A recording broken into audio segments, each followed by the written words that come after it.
Well, hello, everybody, and welcome to the Music Rating, Ranking, and Reviewing podcast, what we like to call Music Meltdown, in which we rate, rank, and review any artist's discography, songs, musical topics, really what have you. In this episode, we're doing the sort of collective ranking one that I did for the Kinks before. Probably what I'm going to do for most of these larger discographies, although we'll see whenever I get around to some of the other ones. This is a big one, even bigger than the Kinks, doing 34 records of Sir Elton John. Well known for sucking for most of his career, but having that great era in the 70s and tons of hits to his name throughout the entire catalog. Elton John, like him or hate him, is truly a musical legend and was actually one of the first musicians I ever got really acquainted with. My older sibling would often play them and David Bowie. A little bit of Queen in there, but not enough to make me like them at all anymore, so good for me. Uh, Overall, though, I knew this catalog fairly well. I've heard everything at least once. Some of it a little bit ago, though, so I don't have the greatest memory on the catalog. So if I'm a bit short-sighted on some of these reviews, that'll be why. And that's why I brought in the Elton aficionado from what I've heard, Alex, as well from the Bon Iver video that'll go up after this one. So funny how that works out. You want to give some of your background with Sir Elton John? Sir Elton John, yes. I've been familiar since I was a kid with the radio hits, the stuff you'll hear on classic rock radio the whole time. And I don't remember what it was that made me explore his discography more. I think I listened to one of his greatest hits albums that went after the 70s and kind of went into like the 90s and like the very early 2000s. And I was interested by some of the stuff I heard in that era. So then I started exploring full albums, so the full 70s stuff, et cetera, et cetera. And then, and then I just kept going and got into his 90s stuff a bit, and his 2000s stuff and his 80s stuff. So I've been a major Elton fan for, I don't know, probably 6, 7 years at this point. I would say, as far as my personal favorites go, his music has made a really significant impact on me to the point where he's, I think, for sure a top 5 favorite artist of mine. I've really grown to connect with a lot of his albums, the majority of his albums in different ways. So, just to preview, we have 17 albums at 4 stars or higher on this list. I am a big fanboy. I'm not afraid to admit it.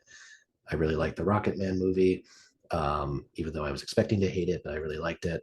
Just in general, I love his songwriting. I think his story is really interesting, and he's just a hoot. He's just a hoot as a human being. Like this, he's kind of a harmless, like crabby old man at this point. But even whether it's now, whether it's his, the 90s, the 70s, his tantrums are the stuff of legend, and he never ceases to be interesting. So this is going to be a lot of fun. I'm going to have because I've grown connections to a lot of these albums in different ways. I think my list is going to look very different from the average person who grew up on the 70s stuff and maybe isn't as interested in anything after that. Good thing I'm here. I have some sand in the mix. But anyways, it's interesting that you say that you have 17 Elton John records at 4 stars and up. Because I don't even have 17 good Elton John records. I have 16, which still might be more than most people, but it is what it is. Let's kick this off. I will start screen sharing of Topsters so that we can get a visualization as to how the list is coming along. And the first record that we are going to be talking about, because as I did before, I randomized the order. It's A Victim of Love, which is quite the starting point. Would you like to kick things off, or would you like myself to? I feel like we're gonna have similarly bad things to say about this one, but I feel like I'm gonna be more positive about most of these records. So why don't you kick it off? I think I might actually be more positive than you on this one, weirdly enough. I'll preface this by saying, does this record suck? Yes. But it's not like the end all bottom of the barrel music that some people say it to be. To clarify, I have 6 Elton John records that I have at 2 stars. They are all lousy records to me, but I wouldn't say that Elton John is truly wretched record. And even within his bad records to me, this is definitely one of the better ones. Main positive, it's short. It's only like 40 minutes long. So there's a point right there. Probably the most infamous thing on this album is his 8.5-minute cover of Johnny Be Good, which is not good, but it's not that bad either. And I've heard some people say you can't even really tell that it's Johnny Be Good. No, you can tell, but it's like they were on YouTube and turned the setting down to 0.5 speed. And you can still tell that it's him. I think Elton John, he sounds all right. That's the best I can give him vocally on this record, but I mean, hey, it's better than what it'll be like in some. And I actually kind of liked the last 2 songs on here. Like, they're not good, but there's kind of like a cheesy fun to it that I think you could maybe get out of this record if you're really thinking hard enough. I don't know. I don't think that this one is like horrible, but it's definitely lackluster. I actually think that it sounds all right for what it is. It's aged better than I would say a lot of his lesser 80s ones, which no good. But yeah, I have that one at 2 stars, and I suspect I'm not going to be fighting too hard for it not to be our bottom. So, anything to add? Yes. This is my bottom. This is my bottom. I run the gamut of Elton John rankings, so I do have some stuff at 5 stars. And then there's this. This is a low 1 star, and it's very close to being a half star for me. This is one of the worst albums ever released by a major pop rock studio act. I think it's bold of you to say that you really like the last 2 songs, because I think it's amazing that you were able to distinguish those 2 from the other 6. I don't really like them. I like them in comparison to the rest of the record. I think that they're a bit more fun. They have a bit more sort of tempo to them. There's more going on, is what I would say. But that still implies that you distinguish them from the other 5 or 6 songs on that album, which you got me there. Yeah. Oh God. Every single song on here, and it's the main criticism that people have of this thing, but it's accurate. It's so accurate. Every single song, same exact tempo, the kind of drum beat, drum machine pattern, whatever it is borderline identical, and I think actually is identical on some of these songs. The producer, Pete Bellotte, I mean, I'm not saying that I love Donna Summer's Hot Stuff, but it's a hell of a lot better than this is. Elton's rejected it. He's completely disowned it. I will say I absolutely adore that in the film Rocket Man, there's a scene where Taron Egerton's like Elton character is singing Victim of Love at one point. And I kid you not, like, it is Taron Egerton recording the vocals. Like, they got Taron Egerton to go into a studio and record vocals for Victim of Love for this brief scene in Rocket Man. I think that is amazing. But no, it's terrible. Elton recorded all his vocals in a single day while he was on coke or whatever the hell. There's no value. It doesn't sound good. Steve Lukather is on here. Michael McDonald and like other Doobie Brothers are on here, and I feel so bad that they're associated with this. It's 1 star. It's one of my least favorite albums ever, and I'm really grateful that we're starting with it, because it can only go up from here. I like this album less than the Beach Boys' Summer in Paradise, which is considered by many to be one of the worst albums of all time. So let's just put that in perspective. This is dog shit. That's all. Holy fuck. I don't think it's that bad, but I mean, I get why. The thing that I'm not going to get is how I know you're going to be defending some of these 80s records later.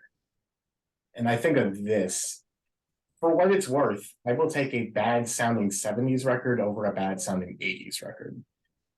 And that's really the argument I'll make for the most part.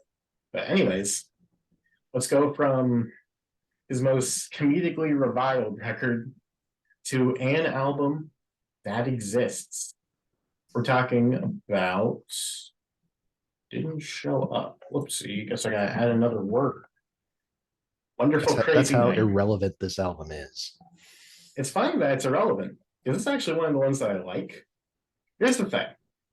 I'm not going to sit here and say that this is like a piece of high art, but for what it is of Elton John in 2016, just dicking around, making some pop rock music, I think it's about as good as it could have came out.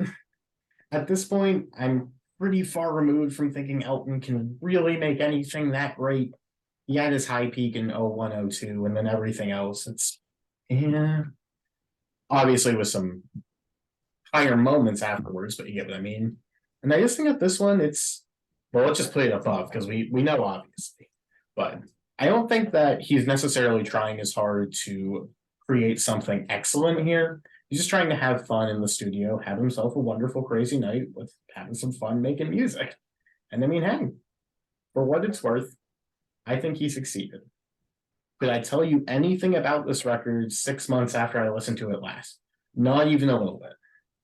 But yeah, it was fun while it was on. And that's all I can say. Except for this album cover is awful. It's bar none the worst in his catalog, maybe one of the worst released by like a major artist in general. This looks like how his 80s albums sound. It's tacky, it's really kind of nauseous to look at, just really vile. And I mean, he looks like he's having fun, but it looks almost like you know Weezer's Hurley record. It almost looks like he was cropped out in the way that Hurley was on that album cover. That's kind of what I get from this. But hey, I like this album. I couldn't tell you anything about it, but I like it. So wonderful, crazy night. Yeah, that album cover does look like Elton John is about to like open his mouth and like consume us all. Like it's really just grotesque, but much more interesting than the album itself. Yeah. This is my number 28 Elton John album. It is borderline 2.5 to 3 stars. It is like I'm gonna lean 3 stars because it is all competently done. T-Bone Burnett producing on this one. The band is pretty good on this one. They have a new bass player at this point, Matt Bissonette, who is his like current touring bass player. But yeah, man, these songs are super anonymous. This thing was written and recorded in 2.5 weeks, and it just really shows. Like, I have listened to this album probably like 4 times in full in my life, which is really low compared to a lot of other Elton albums. And even after those 4 times, I still couldn't tell you like the melodies of most of these songs. It all sounds good, but there's something lacking as far as like the significance of it, I suppose. It just all seems very lightweight. Seems like he's having fun, but it's not the type of fun that I feel like I can join him in, if that makes sense. The closest thing you get to that is the lead single, Looking Up, which just totally rips off the LaGrange riff for no reason. Yeah, if I had to pick a favorite song, it's probably Tambourine or something like that, because like the instrumental textures are a little bit different.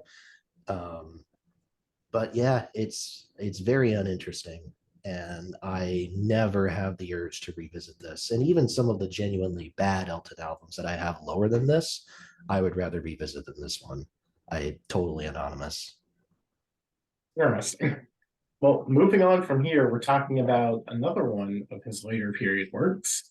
Talking about the record Peachtree Road, which this is the one that came out after Songs from the West Coast.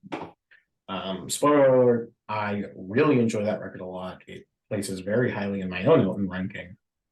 And this one, I think, is a decent follow-up.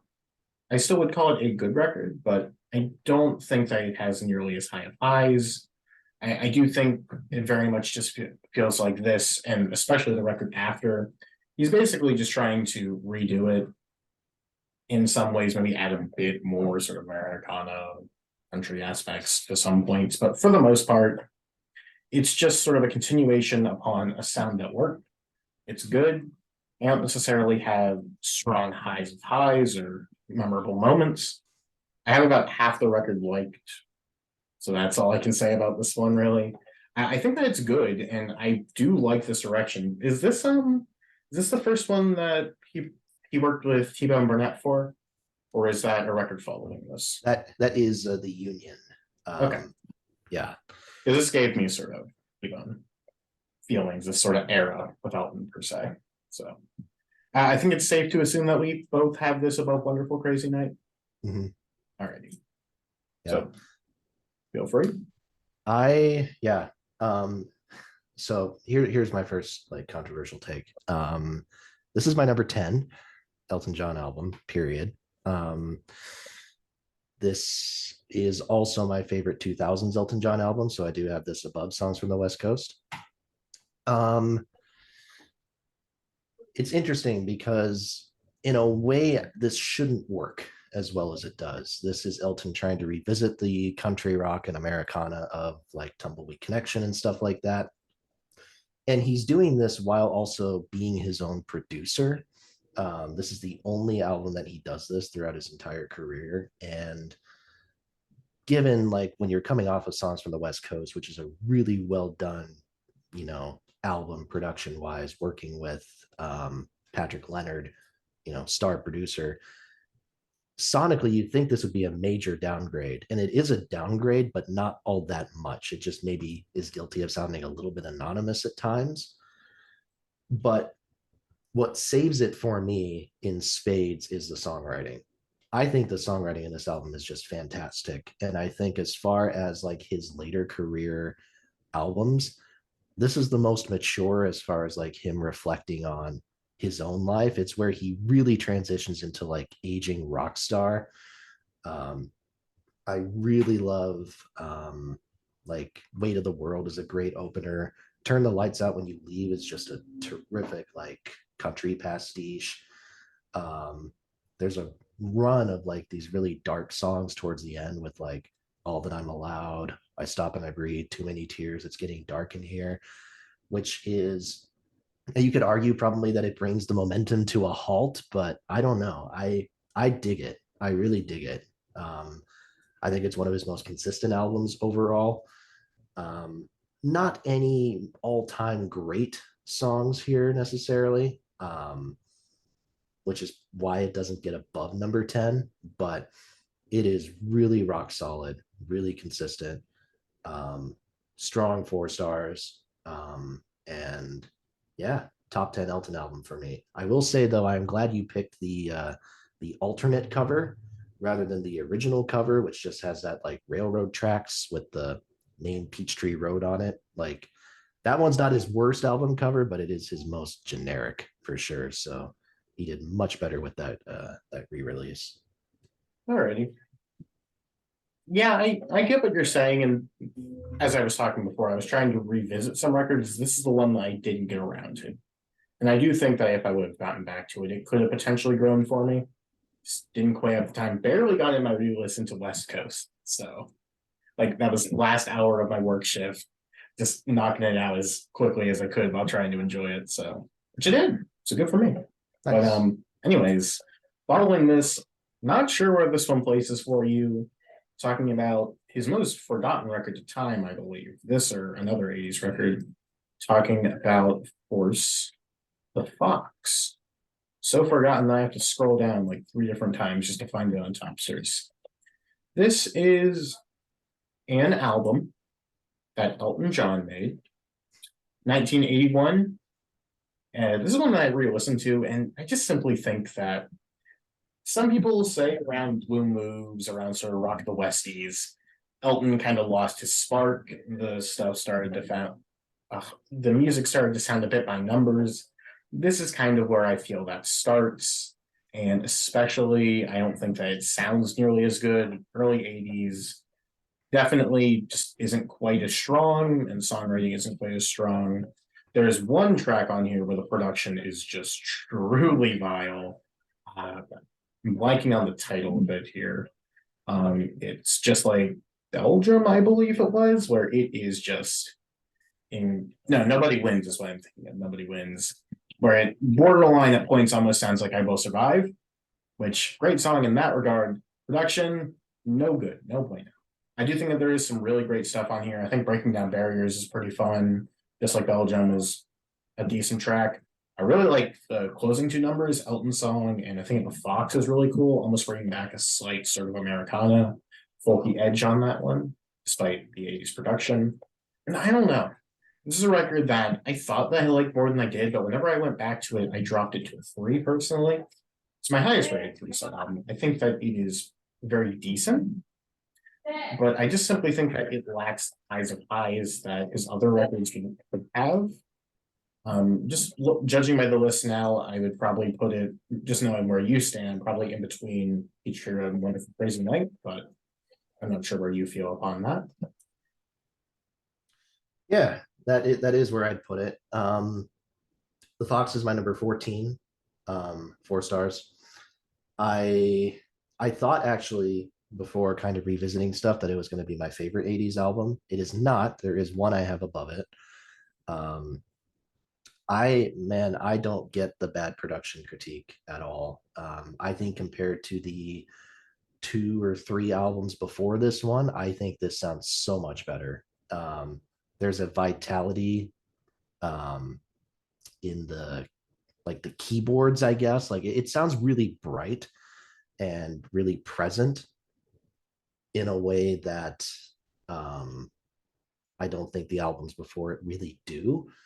Chris Thomas on the boards for this one. This is his first album that he worked with Elton on, I believe. But yeah, it sold terribly. It sold terribly, which is why people don't remember it. But I think, yeah, the songwriting on here is really consistently strong. Breaking Down Barriers, like you said. I like Heart in the Right Place. I think Nobody Wins is okay. I don't. Some people think it's like one of the best songs on the record. I'm not even joking, but I don't. I don't put it quite in that range. But the entire second side is super strong. That might be Elton's best single-sided music in the whole 80s.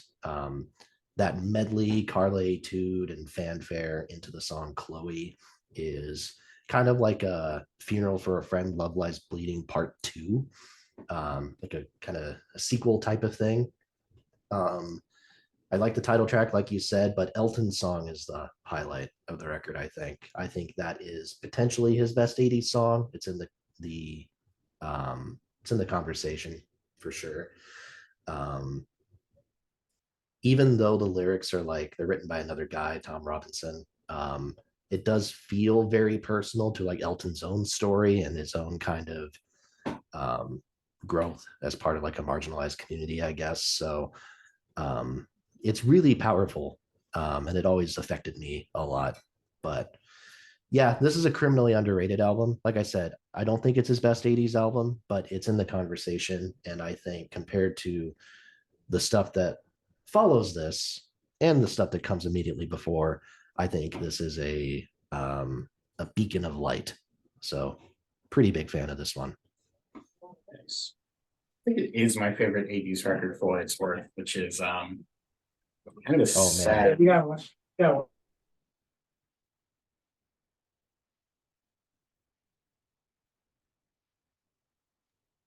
Sorry. Anyways, the next record that we're going to be discussing. To clarify one thing, I don't think that the Fox necessarily sounds bad. I think that the issue with it is that it doesn't sound as good as the later 70s records, and it's a drop off in comparison to the records that came before it, I believe, minus Victim of Love, of course. But I'd take Rock of the Westies, I'd take Blue Moves over it personally, but I mean. Mm-hmm. And in terms of his best 80s song, I think that it's not even close, but we'll get to that later. But the next record that we're talking about, one of the ones that I just discussed, Rock of the Westies. This is one that I thought that I liked a lot more than I did upon my re-listen. I think it's a bit disjointed. It's a bit all over the place. This is the first one that was made after the firing of the majority of his band. And you can kind of tell. You still have Toppin writing the lyrics, I believe. And you still have the classic pairing of him. I believe David Johnstone is still on this record, right? So. Yes, I believe so.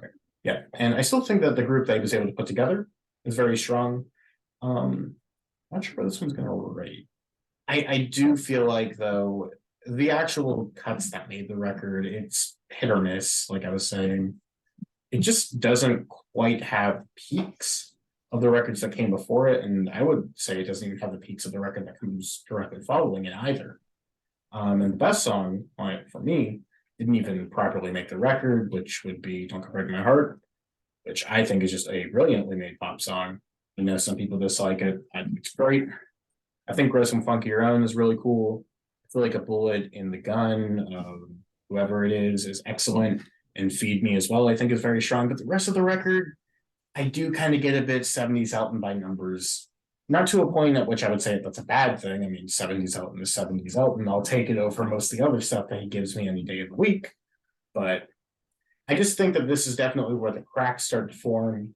And while I think that he has one more very strong record after this, for the most part, until you get to Made in England, this is kind of there's one record in between, and then you gotta wait a while before you get to the next truly strong Elton record for me. If I had to make guesses, this is probably I'm comfortable putting it like in between Peachtree and the Fox, unless you want to do something different.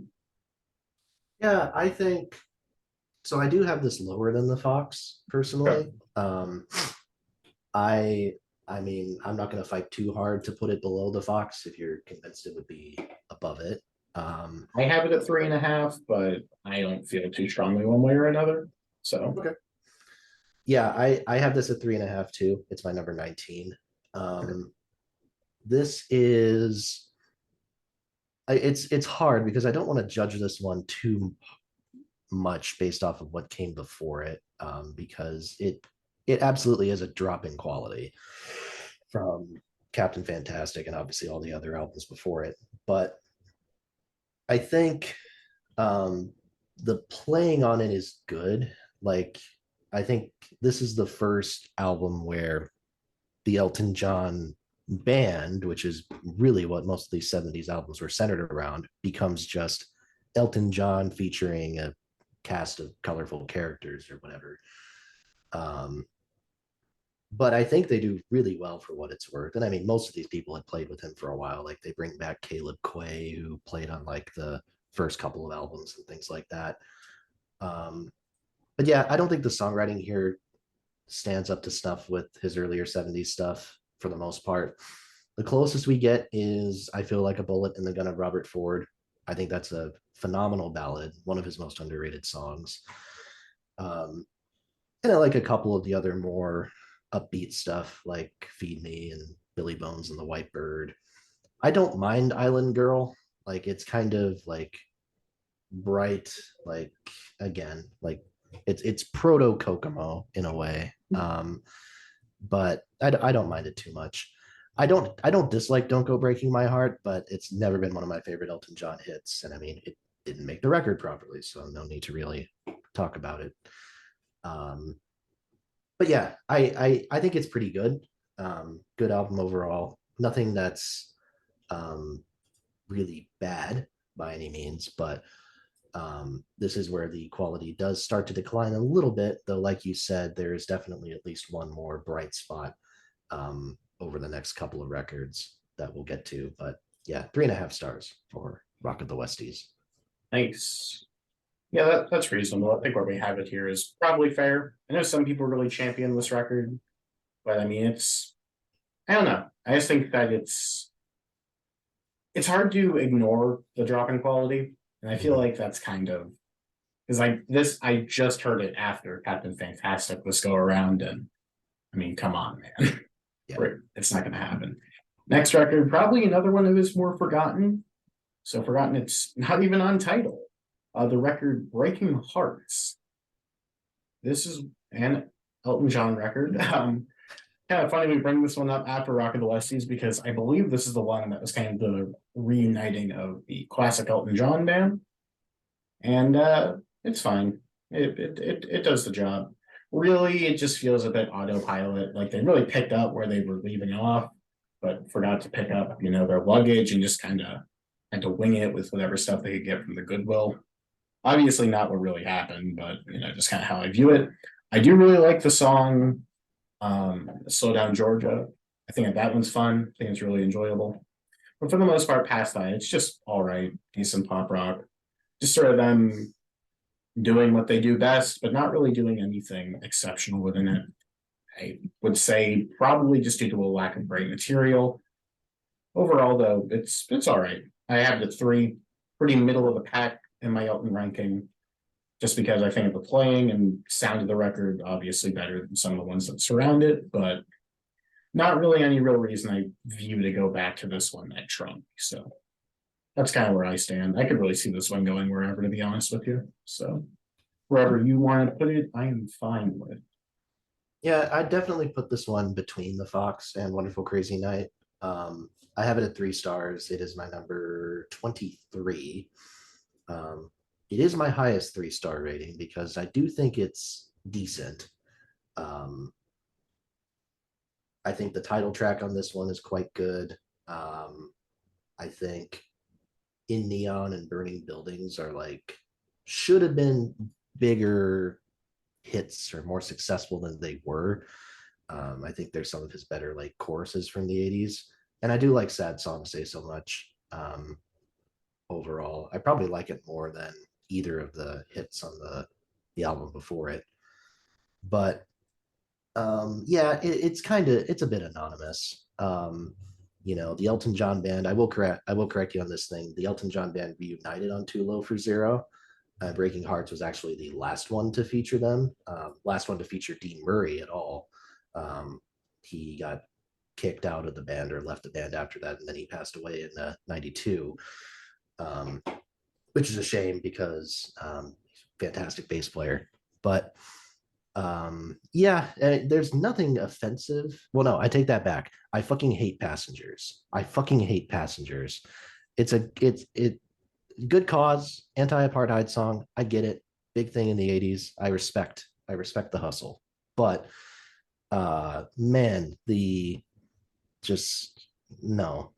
Elton doesn't need to be doing that stuff. It sounds vaguely offensive, frankly. But yeah, just a lot of kind of anonymous enough kind of rock songs make up a lot of this record. And even the songs that I like here are they would not compare to any of his 70s stuff. And I wouldn't say that any of this is among his very best 80s songs. So yeah, number three, my 3 stars, sorry, my number 23. And I think, yeah, very pretty much as middle of the road Elton as you can get. Alrighty. Well, let's continue that off with talking about the other Floor Union record, Too Low for Zero. This I get why people like it. It's his big pop sort of comeback, if you will. It has his two biggest hits of the decades. But I'll say this. I like I'm Still Standing, although I really never need to hear it again. I think it starts out very well with the Christmas song, whatever it's called, blanking on the title. But there is one thing I really hate. I guess that's why they call it the blues. I have always hated that song. I think that it is one of his worst hits. Just poison in my ears. Can't stand it.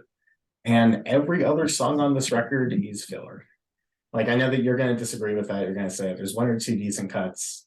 But I mean, to me, it's just like you're buying this record for the two hits, the two big hits, anyways. I hate one of the hits, and the other one is incredibly overplayed for me. So the only song that I really have on this record is the one that I couldn't even properly remember the title. And that's kind of where I stand with this one. For me, looking at this list, I have this at 2.5. So this would just be above Victim of Love. Although I know that you will definitely want to push it higher, and I'm willing to hear you out as to why. Yeah, I'm not. So people do. It is a very common opinion that people think this is his best 80s album. And that is very, very influenced by the success of those two hits, like you said. It is not my favorite 80s album. I do like it more than you. It is my number 18, 3.5 stars. I I think what makes this superior to Breaking Hearts, at least, because I think those two albums are going to be very easy to compare because it's the same lineup. They were released within a year of each other. Yep. I think Too Low for Zero is more interesting sonically. I think I kind of like the more kind of 80s sounding percussion sounds that they're using on stuff like the title track. Um, I like the synthesizers on the last two songs, Saint and One More Arrow. I think actually the melodies on those are really great. Um, I think there's definitely some stuff that I'm not crazy about. I don't like Kiss the Bride. I really don't. I don't like, I guess that's why they call it the blues as much as most people. Um, I don't think it's his best 80s hit. There's one that is clearly better, in my opinion, which we'll get to. But yeah, I do think this is better than Breaking Hearts on pretty much all counts, but not significantly better.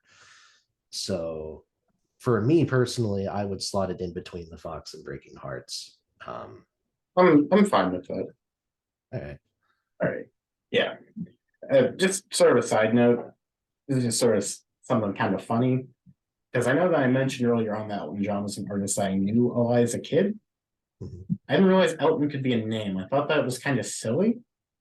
I don't know why I thought this, but for whatever reason, I thought his name was truly Elephant John, which is slightly more silly, but it is what it is. Yeah, Too Low for Zero, it exists. I guess what that's why they call it the blues is one of the hits that I heard a while, like a lot, which could explain why I really can't stand that song anymore. But let's get away from that as far as possible by talking about a classic era record. The beginning of his classic era with the self-titled Elton John record, which I think is very underrated. Most people just think of it for Your Song, which of course it's the great hit, but I think most people, aside from Tom Williams, shout out Williams, uh, really hates Take Me to the Pilot, which is absurd. That song is fan fucking tastic. Just so much fun. It's really whenever you get Elton, I feel like that's when he really found himself, really shined. And I just think that it is so much fun. The chorus with the na na nas, just so good, so much fun. Love it. Anyways, though, my favorite song on here is The King is Dead, the closer, I believe. I just think that song is a total epic. Probably my favorite song that Toppin had written up to the point. And I just love the arrangements on here.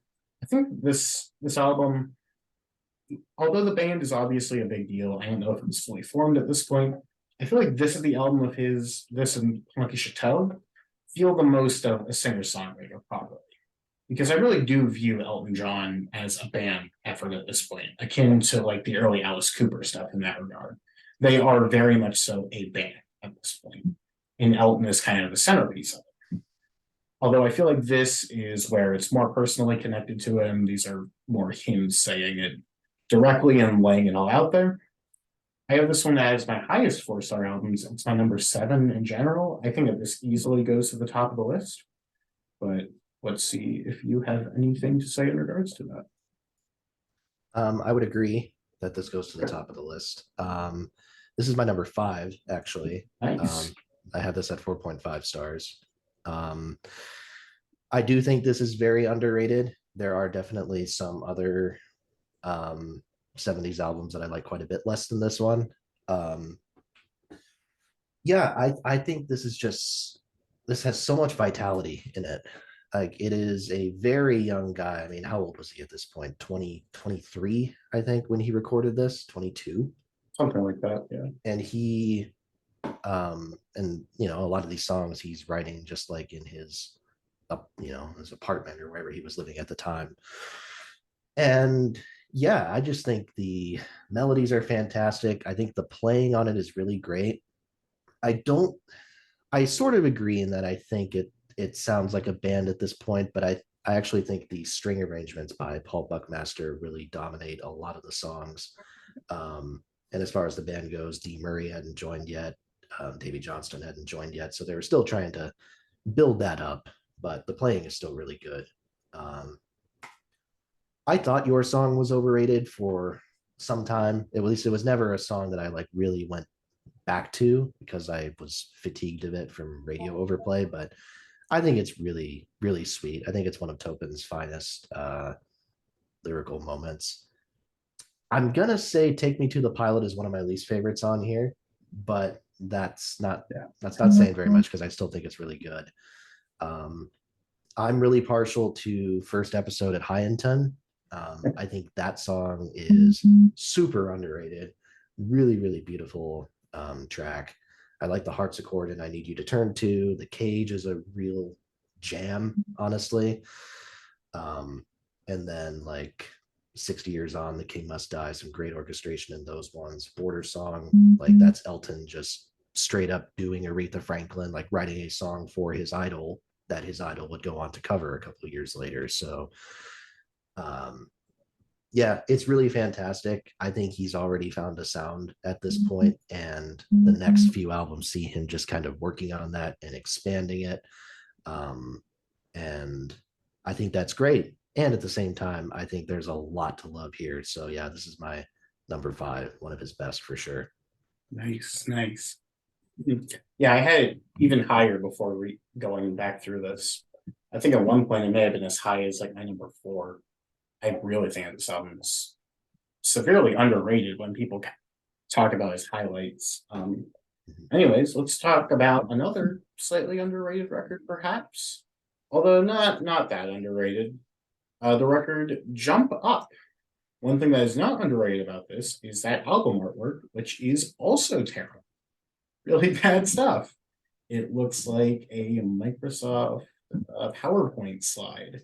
I'm just gonna say that like I'm just looking at these album covers right now, and it is really like apparent right off the bat how many just god awful album covers Elton had, and we haven't Oh really yeah. even scratched the surface. Like there's some Wait until I not get to like the one, we'll get to the one, we'll the get to leather like jackets. red strikes back, you know, just there's gonna be some awful I ones. kind of So I kind of like Red Strikes Back.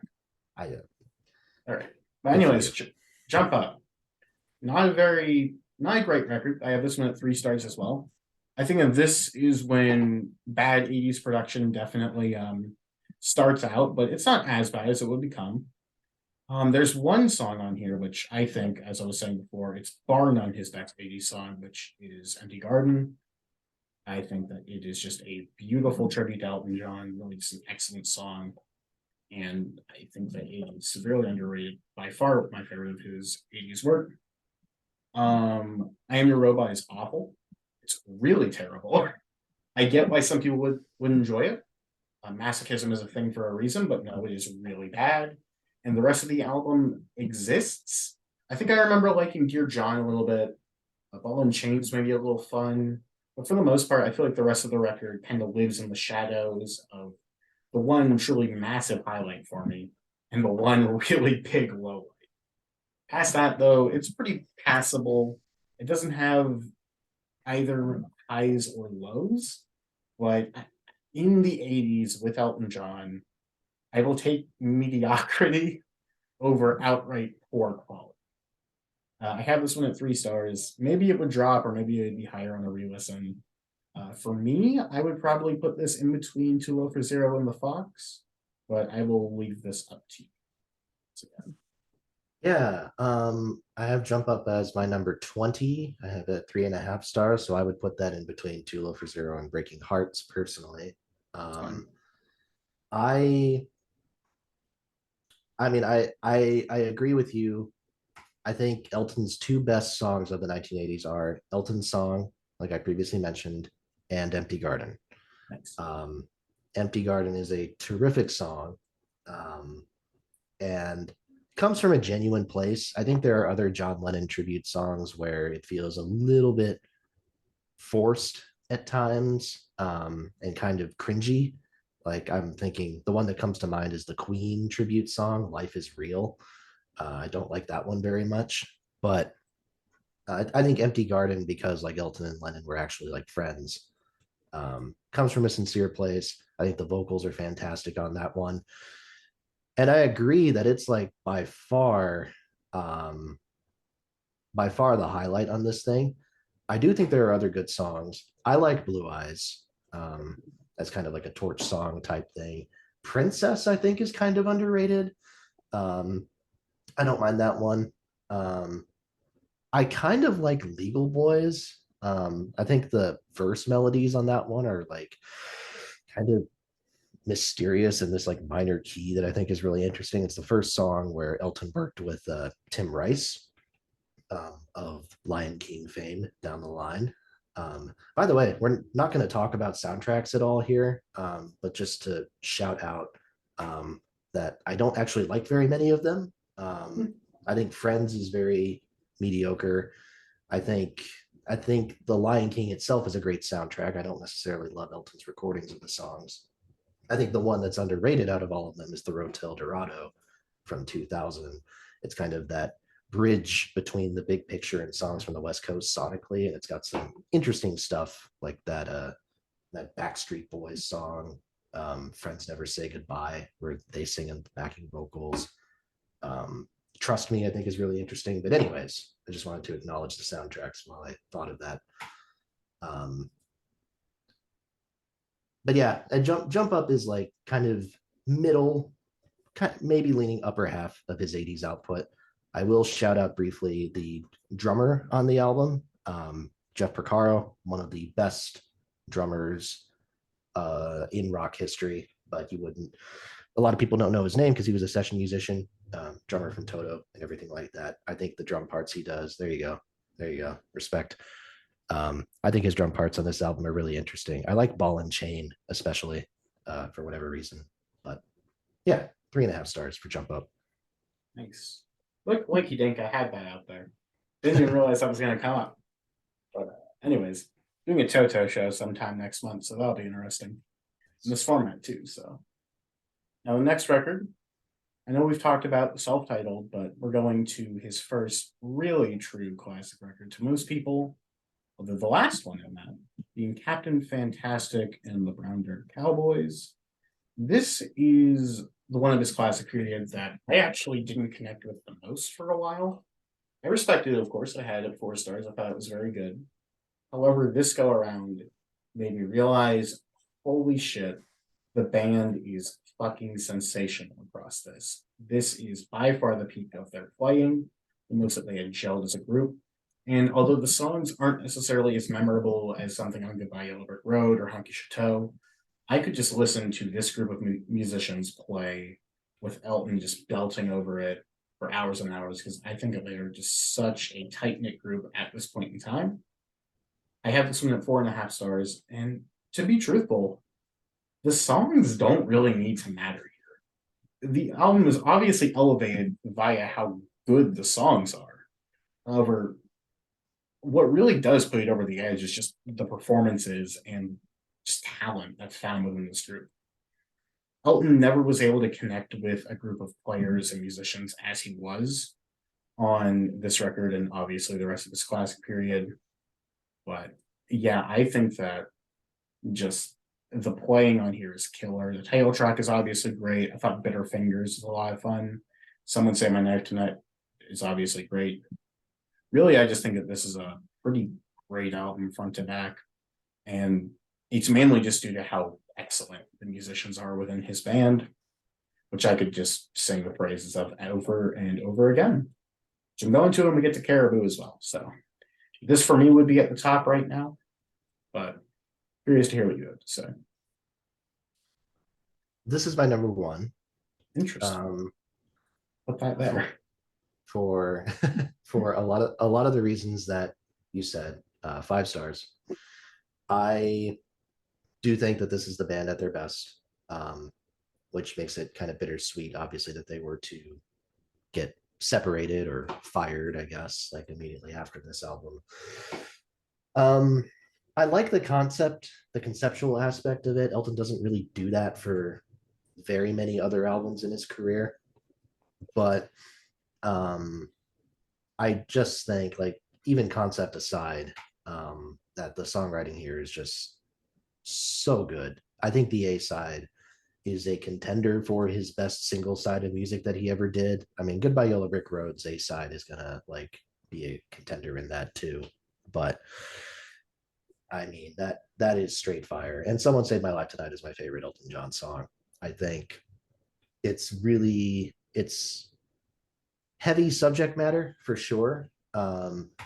although it's a little bit less heavy when you read the actual story of it and how Elton's attempt at suicide was to put his head in an oven while the window was still open. And he just ended up like sitting there for like hours, being like, "Oh, why isn't this working?" Blah blah blah. Um, but in any case, it's really powerful. The backing vocals never sounded better. Like the Elton John band is a really great group at like harmonizing and stuff. There's a lot of Beach Boys influence in their sound, but they're at their peak here, especially at the ending where they're kind of all singing like these little rounds and stuff. It's unbelievable. Um, but yeah, I there's not much to say. I think that sonically this album pops off the charts. It's some of his most consistently strong songwriting off of any album, and when you combine all that with the band being just that hot, um, it can't not be my number one. Um, pretty pretty easy choice for me, if I'm being honest. Nice, nice. It's interesting because I know you're doing a show and it's not going to be on that record. They're different. Funny how that works out. Yeah. Now, this next one, you and I have some dramatic disagreements on being the one, which at least we agree on the album cover being really bad, just really not good. Yeah. And I think it's a perfect encapsulation of this record. This was his most overt turn to boring adult contemporary schlock, to put it lightly. This album is grossly overlong. I think it's like 52 minutes, maybe an hour. And it's just the same adult contemporary boring. It lacks great songs. And I know that you're going to disagree on that, but my thing is, I just get nothing listening to it. It feels like I'm at the dentist's office or something. And it's just unremarkable to the highest degree. I to note, in retrospect, it shouldn't be a 2 for me. It should be a 2.5 because I looked on my previous album sheet and I had it a 5 out of 10. But I mean, it's just so long that I feel comfortable enough. This is my favorite of his weaker records, but for me, this would go in between Wonderful Crazy Night and Victim of Love. And now for a totally different point of view. Yeah. Well, I'll say that your opinion matches most people's, I think. Yeah. A lot of people have the one in their bottom five Elton albums for a lot of the reasons that you mentioned. It is long. Sonically, it's a bit one note. Chris Thomas produces this thing, and it's a very kind of muddy sound overall. And yeah, the album is long, and the individual song lengths are kind of on the longer side too. So there's a lot of valid critiques. So people are probably going to wonder why this album is my number 8. You're right. I am very much wondering. It is my highest 4-star rating. It is surprisingly close to a 4.5. My justification, it is partially just my personal association with it. This is like a phenomenal like late night driving album just because of like how it is sonically. And I've definitely listened to this on more than a few road trips in my day. But just in general, aside from my personal context, I think of like Elton's context as far as like when making the album. This was the first album he did after he was sober, when he had finally gone to rehab and gotten clean. It was also the first album he did after kind of the peak of the AIDS crisis, where he lost several people who were really close to him. The most famous examples being like Freddie Mercury from Queen. They were tight. And then Ryan White, the kind of like AIDS advocate poster boy who Elton was very, very close with, was actually at his deathbed, I think. And so this is an album that is born from darkness, and Elton trying to kind of emerge from the darkness, but being really lost and really unsure of himself. And he kind of takes out that uncertainty in the music. These are not happy songs. These are songs that at best are maybe like nostalgic for a happier time, but there's a lot of cynicism in these lyrics. He's tackling political issues like Sweat It Out, which is a big like middle finger to Margaret Thatcher. Whitewash County is like a commentary on David Duke of Ku Klux Klan fame. Um, when a Woman Doesn't Want You is a date rape song. That one I don't think really works all that well. It's probably my least favorite, but it's very dark and it feels true to his emotions in a way that a lot of his previous albums didn't. And there feels like there is a catharsis there. And I dig it. I really like it. I like the darker, muddier sound. I have my problems with Chris Thomas as a producer, which we'll get to, but I think there is a lot to enjoy. I think I like every song on here, at least on some level. Um, David Gilmour and Eric Clapton both guest on this one on various points. I like those appearances. I love the North. I think, and Elton loves it too. I think it's one of his favorite like later period songs. And the closing track, the last song, is a really just like beautiful statement of like a father and a son kind of like um sort of like making up, I guess, when the son is on his deathbed from a terminal illness, which is presumed to be AIDS. There's a lot of really dark stuff, and it's a place that Elton never went to before and he never goes to again. And I think that uniqueness is something that should be recognized. So I totally get the dislike for it. I totally understand where it comes from. It's very rational, but it has a special place in my heart. So, however, not my favorite late career Elton album. You're the one lover of that record. I'll take it. I am the one. Yes, yes. I find it interesting that you're bringing up this being like his darkest or most secreted record, because I know that there's one later on that's kind of more so marketed in that sense, or at least what I've gotten from it. But we'll get to that later. But we need to figure out where we're going to meet in the middle on this, because we represent two very different ends of the spectrum here. Well, where do you think it should go first? So I would put it personally in my rankings. I would put it between the self-titled and Peachtree Road. So if you're putting it in between Wonderful Crazy Night and Victim of Love, then I think in the middle would be like between the Fox and Too Low for Zero or something. Here's my thing though. Yeah. Do you really think that there's a song on the one better than Empty Garden? Better than Empty Garden? Yes.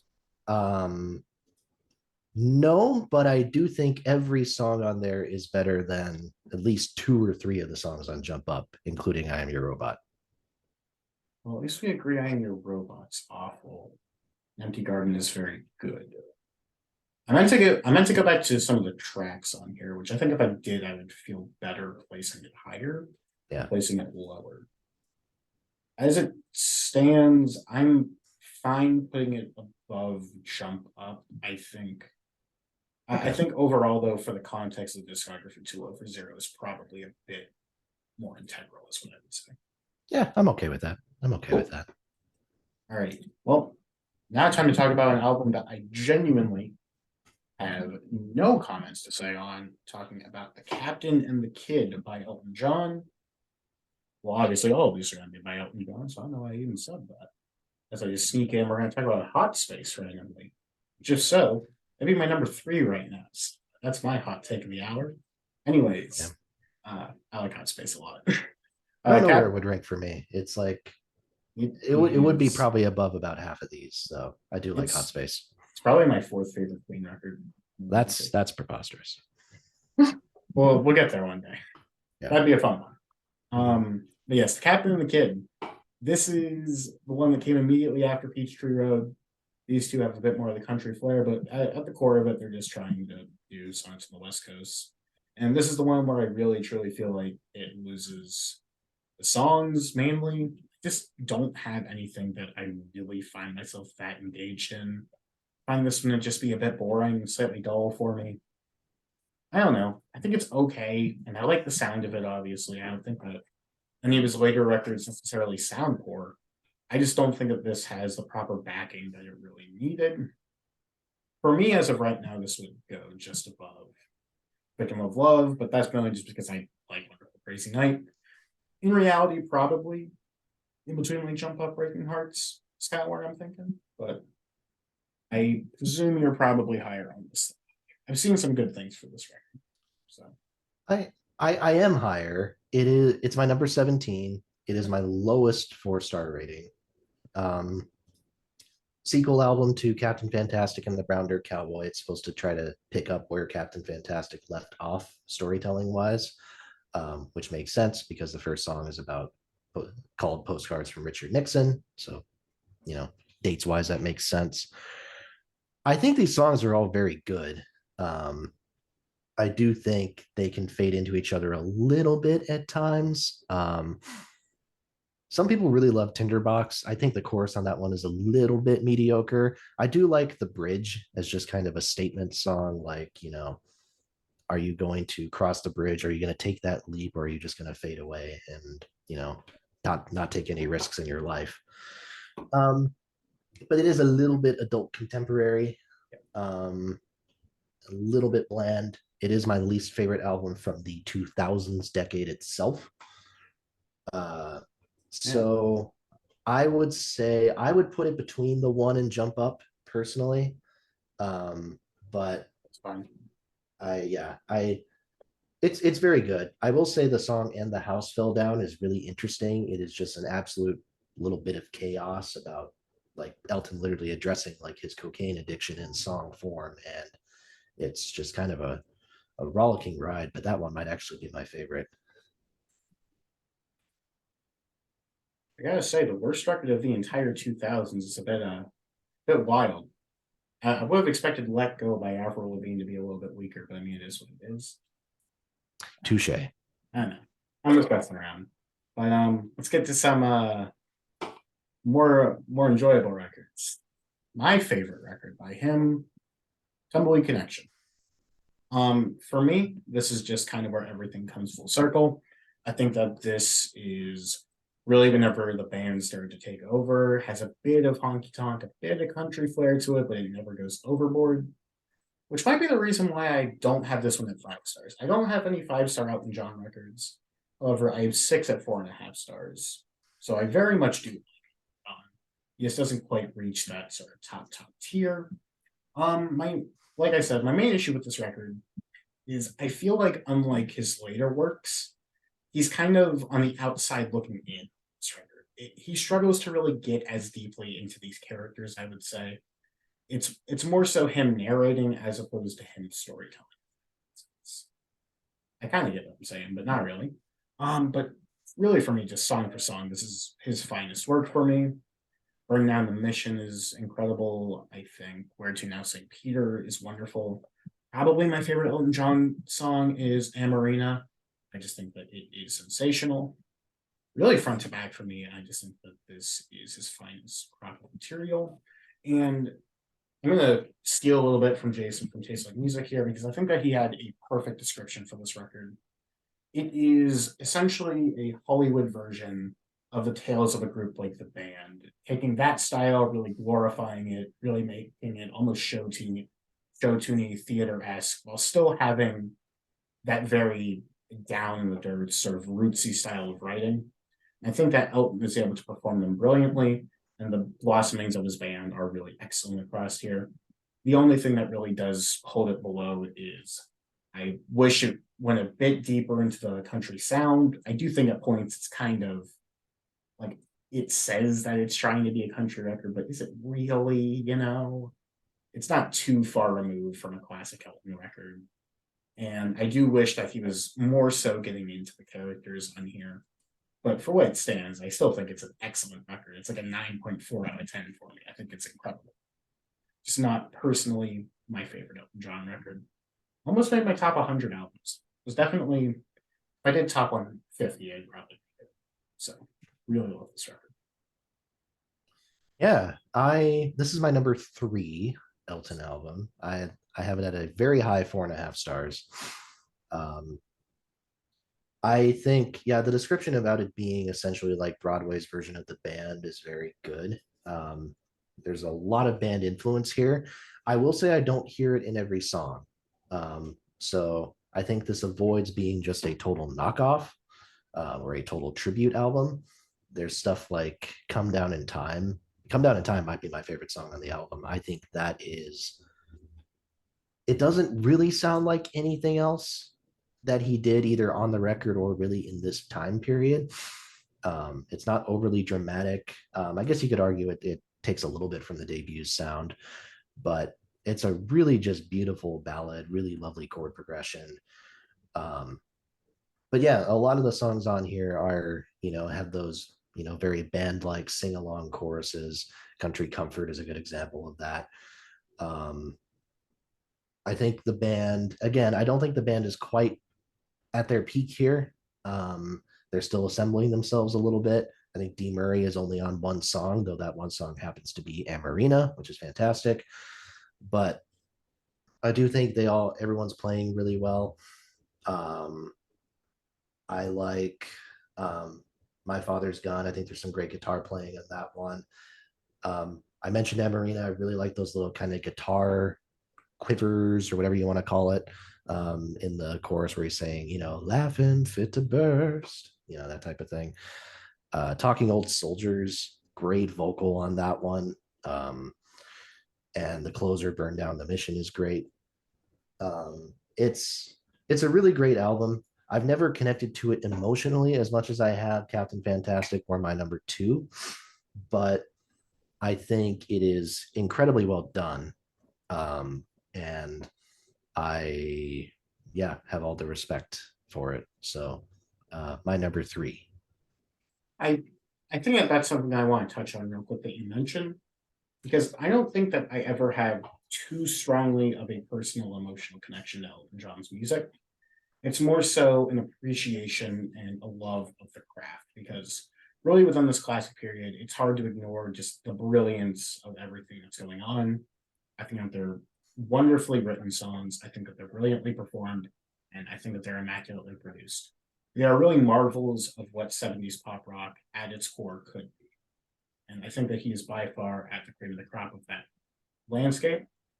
For me, Tumbleweed Connection is my number one, but I'm fine putting it at number two, and probably might drop a little bit more, but I might get a little bit more in there for later records. Now, the following one that we are going to be discussing is another pretty interesting place to go after this is The Big Picture from 97. Now, I know that you really like the one. This is the adult contemporary Elton record that I really like. I don't know what it is here. I just find this one really pleasant. I believe this was 97. And I don't know. I think that this came right after Made in England, which I don't know if you like it more than the one, but I think you and I can both agree from a more general standpoint, that's viewed as a pretty big step forward for Elton after the less than stellar reception that the 80s material got by the end of it.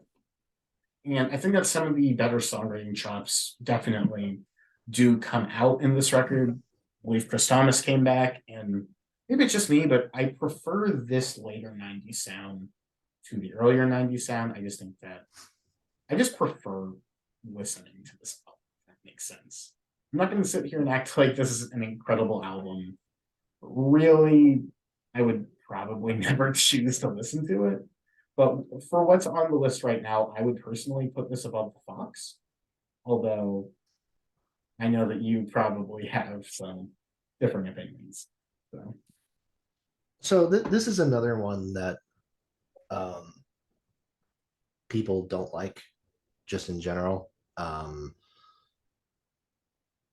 I so this is my number 24. I do have it at 3 stars. So this is still not a bottom 10 Elton album for me. We only have two of his bottom 10 that we've talked about so far still. But I definitely had problems with it. I think the songwriting on here is decent. People don't like the songs, and some of those people include Elton John and Bernie Taupin. Neither one of them like this album. I think Taupin thinks it's the worst thing they ever did. Um, I think the songs are fundamentally decent, but um, the album kind of drowns in its own excesses. And a lot of that has to do with Chris Thomas. I have immense respect for Chris Thomas as a musical mind. I mean, the guy literally like engineered the fucking White Album, or had a big part in doing that. Like he's made his mark. He's made his mark, but he goes really over the top here. And maybe that was because of a directive from Elton, but so many of these songs have these grandiose productions that just aren't necessary. The most famous example is Live Like Horses. That song is actually an outtake from the Made in England sessions that they wanted to save because they thought the song was so good that they wanted it to be like the lead single of their next record. So I think the demo is out there and you can listen to the demo and it's like really nice. It's a nice song, although I think the lyrics are kind of cringe, honestly, but that's just me. Topin's lyrics. Well, let's sidebar on that really quick. Topin, as far what do I want Yes, to say? What do I want to say? I overrated lyricist might not be the right word, but I don't think we appreciate how many genuinely shitty lyrical ideas this guy he has. he has some awkward phrasing and things for sure.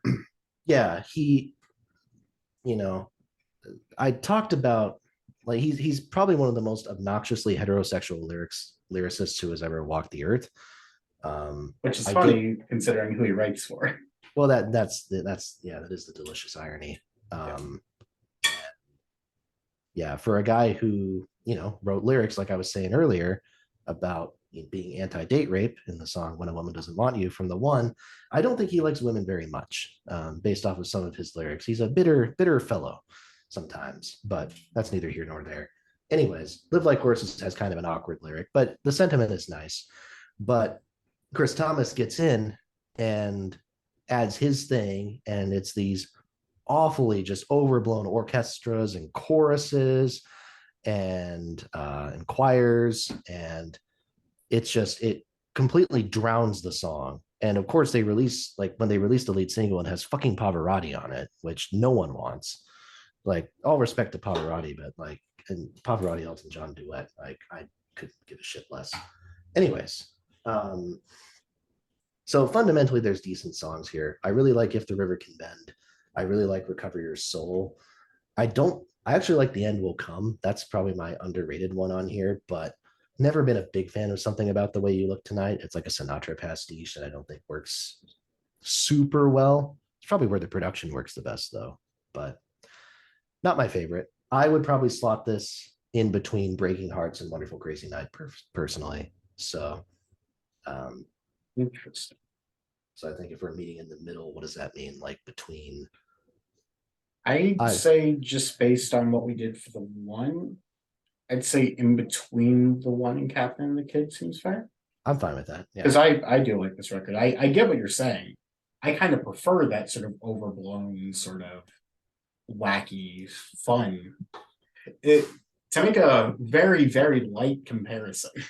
It's almost like Phil Collins in the 90s with Both Sides and Dancing to the Light, which in the Phil Collins scenario, I prefer Both Sides, which I saw you recently acquired on vinyl. Nice job. And Yes. I don't necessarily like Dancing to the Light as much, but I think in Well, this scenario, the more sort of extravagant, sort of more out there, the more embarrassing record I would prefer over the more boring record. well, I do prefer "Dance into the Light" to Both Sides, so I guess I am just complex in my taste.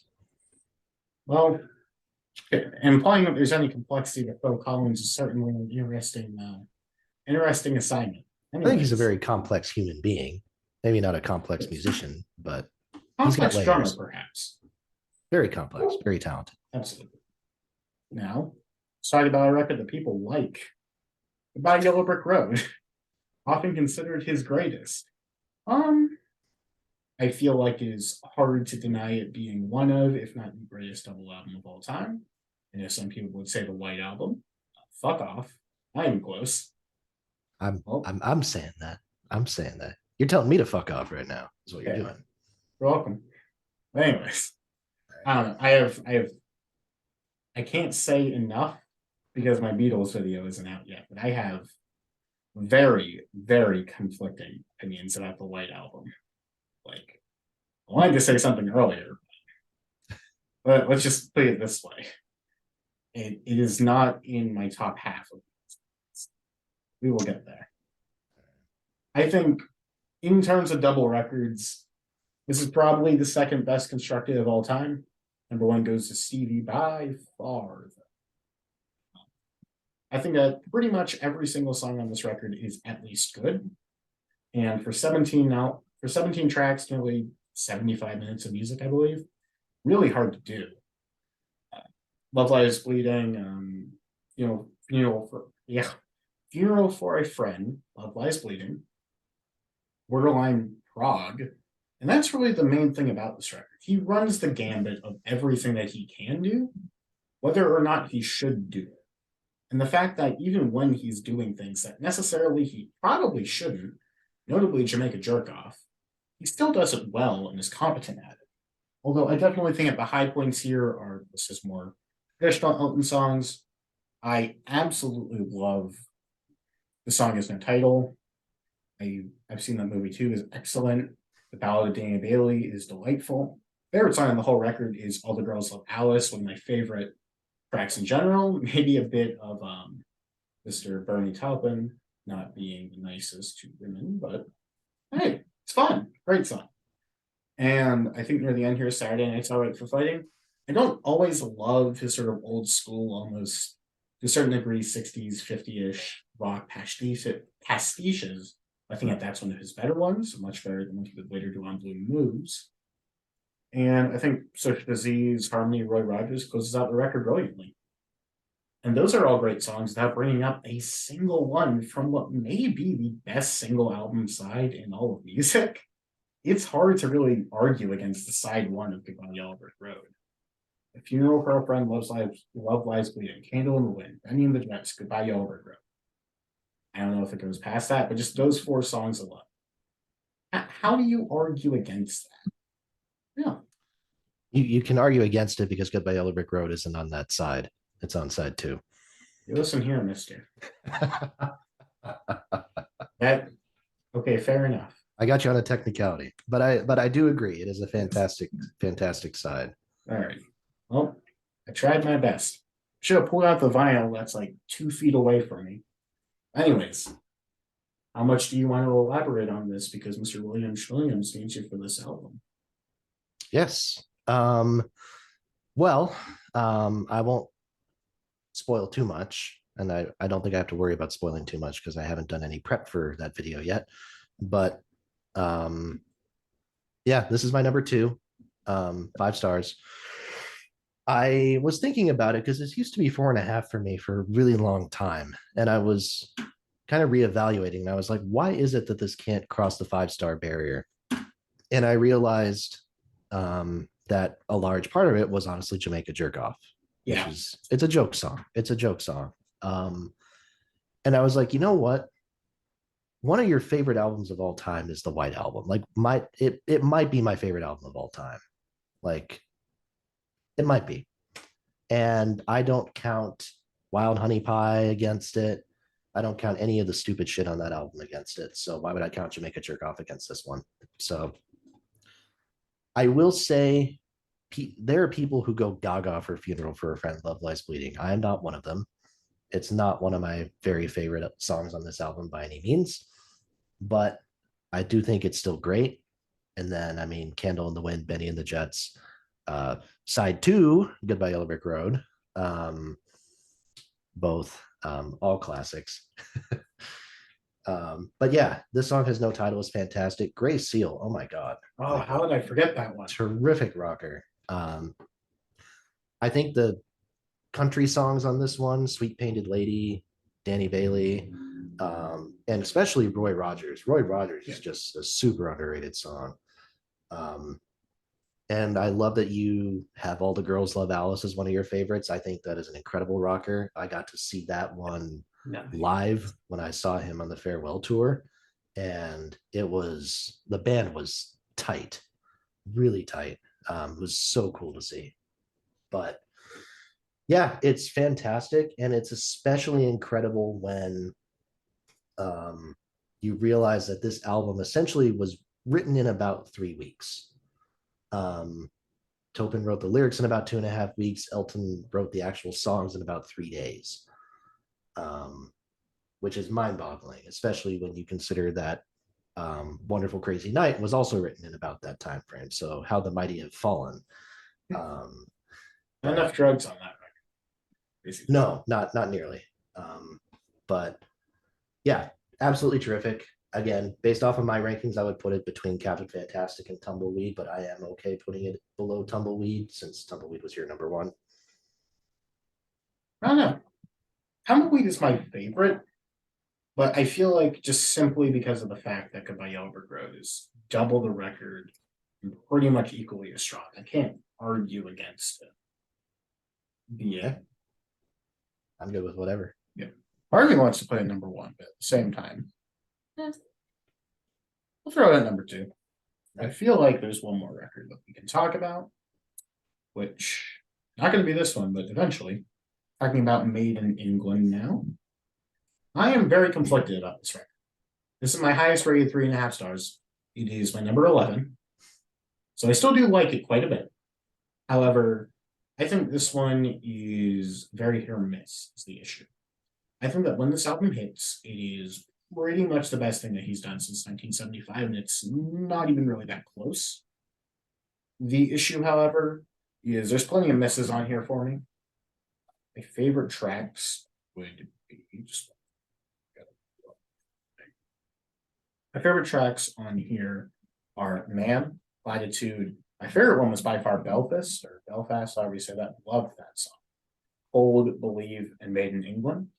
That's about half the record that I think is very strong, very good material. I would say better than one of his classic period records. But the issue with this is the rest of the album, I think, is solid. I think it's decent. I don't think that it nearly comes close to those highs. Past that, though, it's his best sounding record in forever. It's his best group of musicians, or however much he played by himself. It's just a really strong match of songs. The main thing that really bogs it down is that shitty album artwork, which looks really bad. For me, I would put this right after the self-titled, but I'm open to hearing what you would say about it. Yeah, that is where I would put it as well. This is actually my number 6. It is my highest post 70s album, 4.5 stars. I really wanted to get it into the top 5 because I've always had a special place in my heart for this one, but couldn't quite get there. And I think that's because it is remarkably consistent. I really like every single song on this album, but I don't think the highs are as high as the 70s albums that I have above it. But yeah, really interesting and kind of an outlier in his catalog. Especially Because like, yeah. If so, like when we were talking about the one is this album that's really talking about like darkness and stuff like that, kind of coming from a darker place in his life. And Made in England is kind of like him stepping out on the other side of that. Like this is like his optimistic period. I think a lot of these songs have a real strong sense of optimism and warmth in them.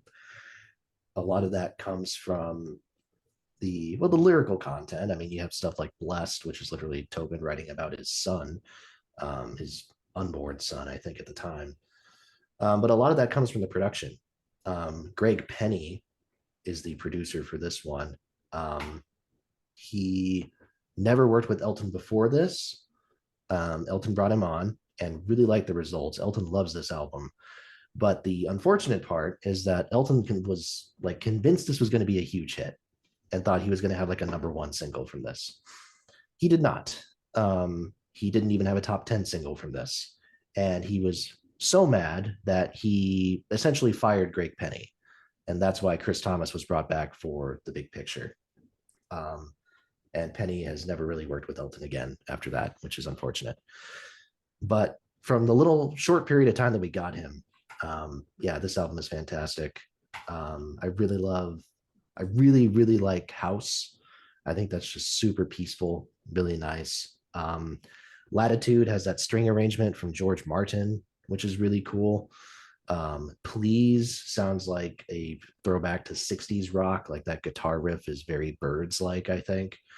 Um, I think the piano on Lies is really fantastic. It's just, this is a really great period from him. And like you alluded to, the band is probably his best post Elton John band. Bob Birch on bass guitar, Charlie Morgan on the drums. Really great album. I have I have a lot of fond memories of listening to this one. Um, yeah, number six, 4.5 stars. I think if you're going to listen to any post 70s Elton album, this is one that I would absolutely prioritize. Well, there's one I would put ahead, but I can't fault you for picking this one. There's actually two more that I would say I really like, but one of them is a little bit more out there, I would say. Let's go back to the classic period, an album that I think might take number one, Honky Chateau. For me, this is the album that's kind of tossed around a bit. Right now, it's either my number two or three. I think that's really excellent. Like I was saying about self-titled possibly being his most singer-songwriter, the most hymn forward. I think that this is the one that could really argue that. However, instead of focusing more around the beautiful string arrangements, you have the band in all its might. Really, just on here, you have such brilliant songs. Honky Cat is obviously one of his best openers. Mellow is the track that really blew me off my feet this time. I think the big hindrance to this record is I think I'm going to kill myself. I don't dislike it.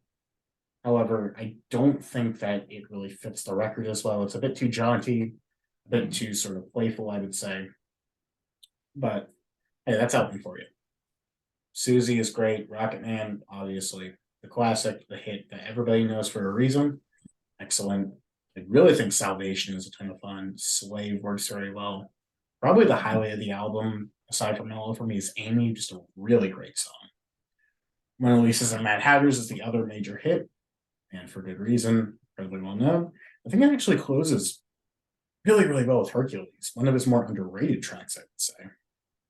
For me, I just think it doesn't really miss a beat on this record. I think that this is possibly, before Captain Fantastic, the tightest the band ever was. And I think that you get a bit more of that sort of personality, that more personal touch from Elton on this one that you don't get on something like My Yellow Brick Road.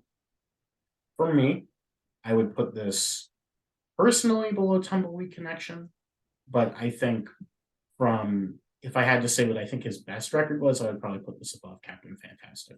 Not above Captain Fantastic, I meant above Goodbye Yellow Brick Road. Interesting. Yeah, this is one I'm going to take some heat for. Oh, business. This is my number 9. So yes, if you're keeping track at home, that means I do have this lower than the one. 4 stars, and I think there's quite a bit of greatness in this album, but I don't really care for Salvation or for Slave. I don't really like either one that much. I think they're two of his weakest early 70s songs. And I don't know. I think I'm gonna kill myself. I could go either way on it. I'm not that like offended by it per se, but it's not a track I revisit. I think the highlights are fantastic. Honky Cat, Mellow, Rocket Man, Amy, and Mona Lisa's. I think a lot of great stuff. I think the band does kind of take on a new level on this record that they hadn't done in past albums. Partially because Davey Johnston is now part of the band at this point. I do think they get gradually better though, in the coming albums after this. Like they just get tighter and tighter as a unit. But I think this is the first one where I'm like, okay, the Elton John band is here and they are delivering. But yeah, this has never been in the contention for my favorite Elton John album because of the songs that I mentioned. And that doesn't mean it's anywhere close to mediocre. It is great, great, great album. It's just that I have 8 albums that I like more. So for me personally, I'd put it in between Made in England and Peachtree Road. Um, but I actually, just given that you were talking about potentially putting it near the top, I think in between Tumbleweed Connection and the self-titled is fair, kind of what you were originally saying. Fine. All right. And, Interesting how that one worked out.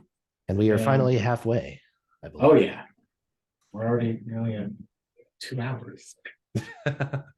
This is going to be a fun one to upload. Yeah. Anyways, the next record, we're going from his classic to his forgotten debut, Regimental Sergeant Zippo. And I think that we can keep this one brief. This is Elton John. If Elton John made psych pop, he sounds pretty good over it. And I think if you really like this sound of music, you should go for it. The issue, as I've alluded to before, I don't give a shit about a lot of this sound. 60s pop, 60s stuff. It's just not really my thing a lot of the time. There's obviously greatness in there, but it's not really my cup of tea a lot of the time. For me, I would probably put this in between Breaking Hearts and Jump Up, but I'm curious where you. Yeah. This is my number 25. I have this at 3 stars. So I'd probably put it in between Breaking Hearts and Wonderful Crazy Night, honestly. I don't know. I have a complicated relationship with psychedelic pop rock like this. This kind of reminds me, if you never heard it, it kind of reminds me of the debut album by the Bee Gees, or not their debut technically, but Bee Gees first, Yeah. from around the same time period. I've In heard that that. it's interesting. The Beatles inspiration is very obvious, but it's also kind Yeah. of precious sounding. And it really feels like someone who's just trying to get his feet wet in the sound a little bit and doesn't entirely know what he's doing. Um, the production is very muddy, which makes sense because this was, I mean, unreleased, so not great. I think a lot of it, I mean, if he had released it, I think um, there's a decent chance he probably would have just fallen into obscurity. I don't think there's much in the way of really interesting songs on here. Turn to Me is decent. Um, Tartan Colored Lady is the most interesting, maybe just because it like kind of looks towards his like sound that he'd get on his actual debut record, Empty Sky. But I don't know. I'm probably never going to revisit this if I'm being honest. So 3 stars, number 25. Not bad, but I would probably, yeah, put it somewhere around Breaking Hearts area. Did you say above or below Breaking Hearts? Because that's kind of where I'm at. I I would can say go either way. I would say below personally. All righty. And talk about the Bee Gees because they're more interesting than this album. Love their record idea. I have that one at 4.5 stars. My favorite and just sort of psychedelic. Idea is great. It's a yeah. great album. Bee Gees first, I have a 3.5. I don't think it's quite as much. You need to dig into more of early Bee Gees. Really like what I heard. That'll be a future video idea potentially. God, yeah. They have like 30 albums. Town. I really want to go past 75. Anyways, let's talk about duets. Jesus Christ. Here's what I will say about duets. I think that this album is okay. I have this at 2.5 stars. I do not hate this. I don't get why people hate this record that much. It is fine. It is listenable. There are some pretty good duets on here, especially the one with Katie Lang. I think is very nice. I like the Don Henley one a little bit. There's another one that I liked. Oh, the one with RuPaul is really bad. That's the one that's definitely aged the worst out of this collection. And the rest of it, it's perfectly fine. It's listenable. It's acceptable enough, is what I would say. I do understand why people really dislike this album. It's really a toe contemporary. It's a really boring, just not what you really want out of Elton John. But I don't have much against it. I think it gets a little overhated. I don't know. For me, I would probably put this. Well, looking at the list now, I'd still probably only put it above Victim of Love. So I think that is going to fall there. But I don't know. I think that he is far worse than this. In fact, I would say that he has what, like 4 or 5 records that like less than this one that we haven't talked about yet. I assume that we're comfortable putting it above Victim of Love, or do you really think that this is worse than that? No, Victim of Love is one of the worst albums of all time, and I don't want to pay tribute to duets by giving it that honor. That's not interesting enough to get that honor.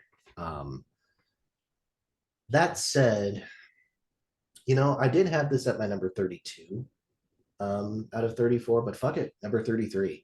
I have zero interest in ever listening to this album again, and I've heard it probably twice all the way through in my life. I'm sorry. 2 stars, low 2 stars. It is not offensively bad, apart from the RuPaul duet, which I'm not trying to hate on RuPaul. I'm not, Well, it's fine. but it's bad. It's really bad. Um, I and it doesn't matter what frame of mind you try to approach it from, whether it's from the 1993 frame of mind or from the 2023 frame of mind, it's a pile of turds. And it is best forgotten about and left in the trash. Um, Everything else, I wouldn't say it should be left in the trash, but it should be left in like the bargain bin of your like Goodwill CD collection. Um, it's it's all just mediocre. A lot of these artists like were not anywhere close to their peaks at this point. Like Little Richard, a new Little Richard song in 1993. Are you kidding me? Come on. Um, he had stopped doing interesting things by like the mid 60s, pretty much. Um, I the George Michael duet is the cliched best song on the album for a reason.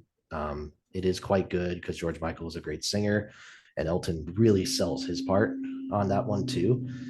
I don't mind the Leonard Cohen duet, Born to Lose, even though it's really weird. The two voices like matching together. Um, but yeah, otherwise, I don't know. Like Stevie Wonder produces a song on here. He produces the Gladys Knight duet, Go On and On. But keep in mind, this is like Jungle Fever era Stevie Wonder, which is maybe his worst era. So, I mean, unless you count like, you know, prepubescent Stevie Wonder, I guess. He was like 12. I guess 12-year old Stevie's probably just like more uncomfortable to listen to. I guess, but I don't It's know. uncomfortable to listen to duets in general. I mean, yes and no. Yes, in that I don't like listening to it, but no, in that it's honestly so anonymous that it is an insomnia cure. So in the way it's like the definition of comfort because I want to fall asleep when I listen to it. Um, no, I don't care about this thing. I'm never going to listen to it again. That's not true. I probably will at some point. Do that to when yourself. when I'm awake at 3 a.m. Need a sedative. But God, okay, let's stop. Let's stop. It's funny because he has 2 borderline duets record, and I think that it's safe to say both are pretty easily within his bottom 10, and it's not even really questioned. I feel much stronger about one than the other, is what I'll say. And I think you feel the same way, but probably reversed. Absolutely. Right. Let's talk about Empty Sky. This is fine. It's interesting. I don't love it. You can very much tell he's just working off of his idols on here, trying to be himself. Very much the most singer-songwriter he ever got. There were touches of that on Empty Sky and Hockey Chateau, but this is just truly him with the piano. Very comparable to, I don't know if you're familiar with it, the debut Warren Zevon record. But I would say I prefer that record just because I like Warren Zevon a little bit more as a vocalist at this point. Overall, I don't feel too strongly on here. I think the track Valhalla is really good, but past that, I mean, it's pretty tossed off. Just sort of, it's decent. It's interesting to listen to. I probably wouldn't ever go out of my way to hear it again. For me, I would put it in between Regimental and Breaking Hearts. That's where I'd have it. I'm not sure where you would. I have this at my number, I have it at number 22, 3 stars. 3.5 stars. Sorry, that's my lowest 3.5. Um, yeah, I would probably have this between Jump Up and Breaking Hearts, but I'm not that picky. I don't think this is a great album. Um, it is again a little bit precious. Um, Songwriting wise, they found their chops a little bit more than they did in the Regimental Sergeant Zippo sessions. They found their groove a little bit more.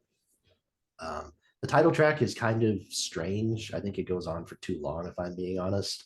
Like it doesn't need to be 8.5 minutes. There isn't 8 minutes worth of interesting song on here, but there's nice stuff. I like Valhalla. I like Sales. I I Skyline Pigeon is a fantastic song, and I love the 1972 re-recording of it that he did around the time of like "Don't Shoot Me, I'm Only the Piano Player," I think. But I think the recording on here with like the harpsichord and stuff really doesn't do it.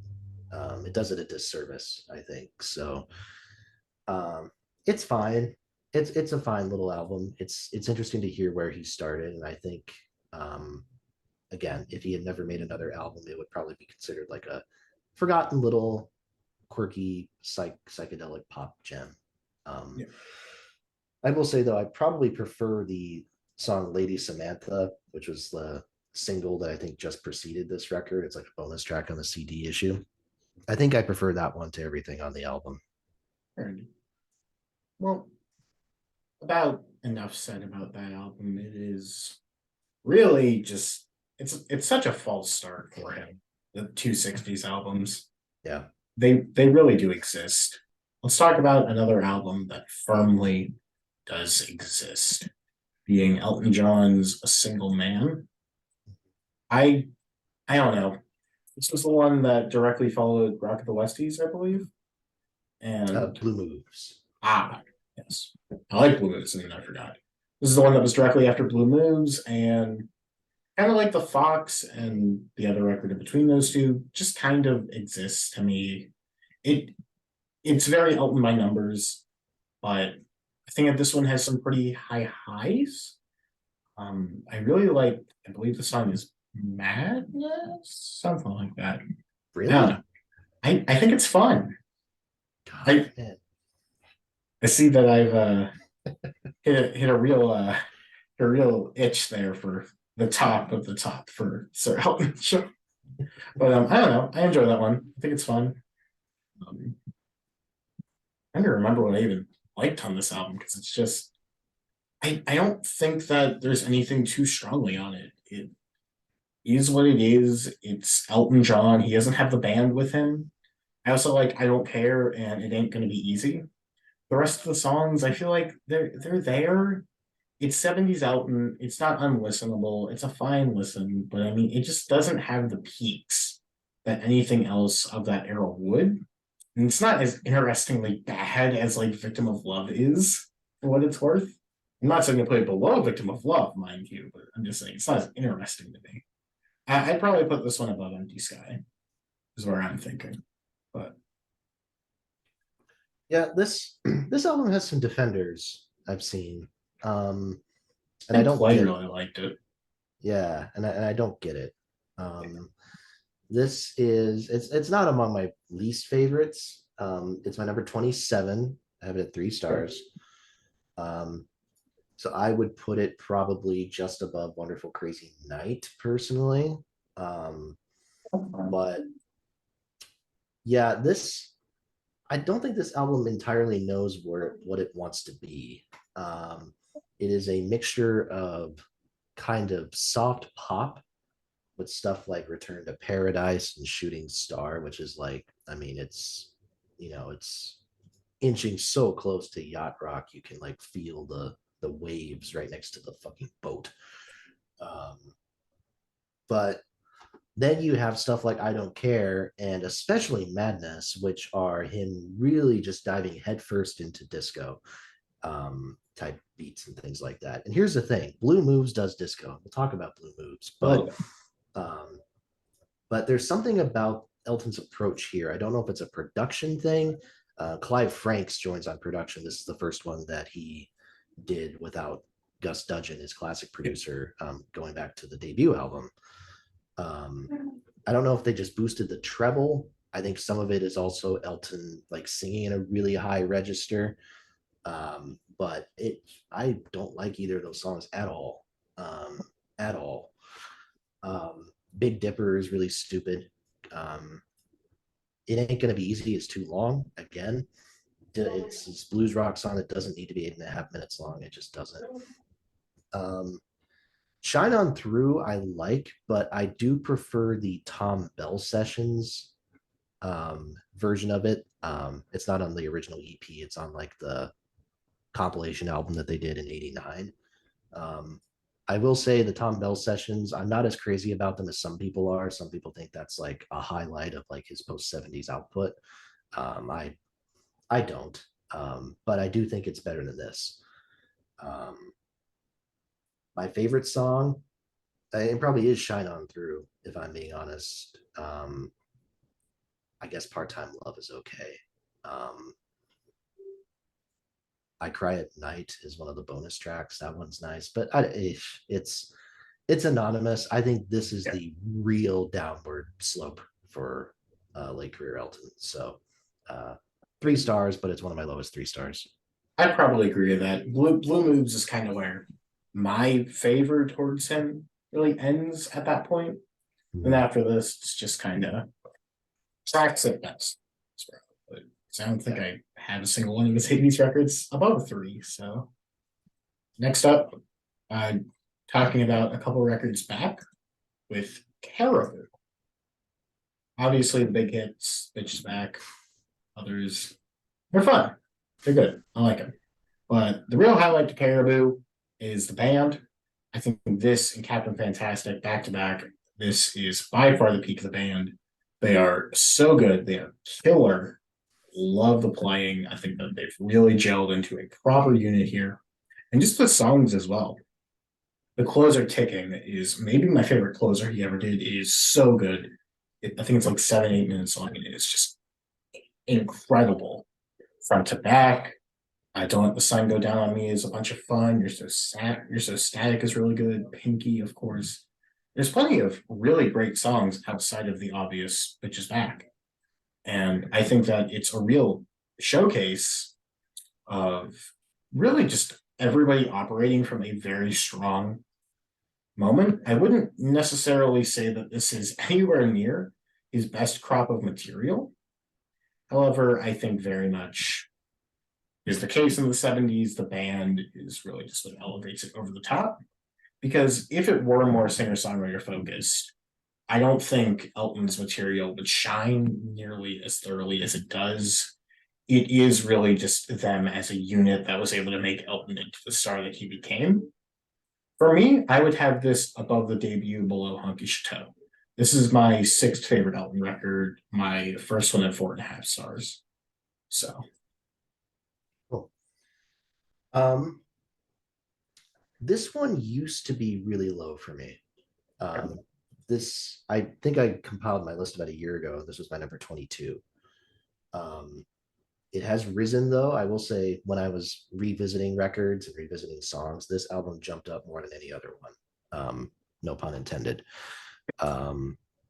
This is my number 13. So not top 10.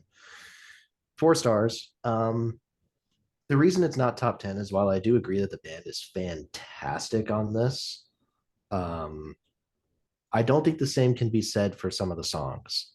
I think it opens really well with The Bitches Back.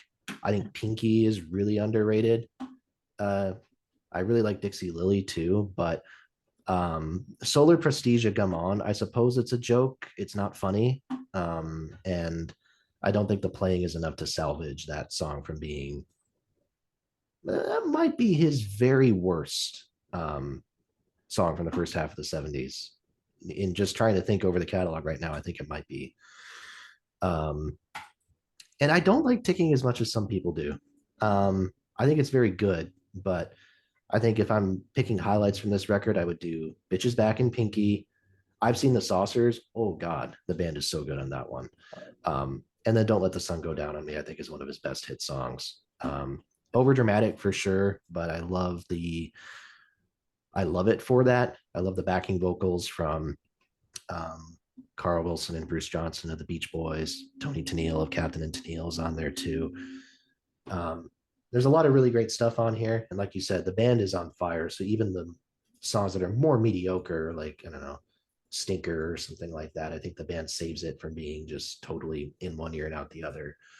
Um, but I do think the songwriting prevents it from getting any higher than that. So I would probably put this between Peachtree Road and Rock of the Westies. That's about where I would have it. Um,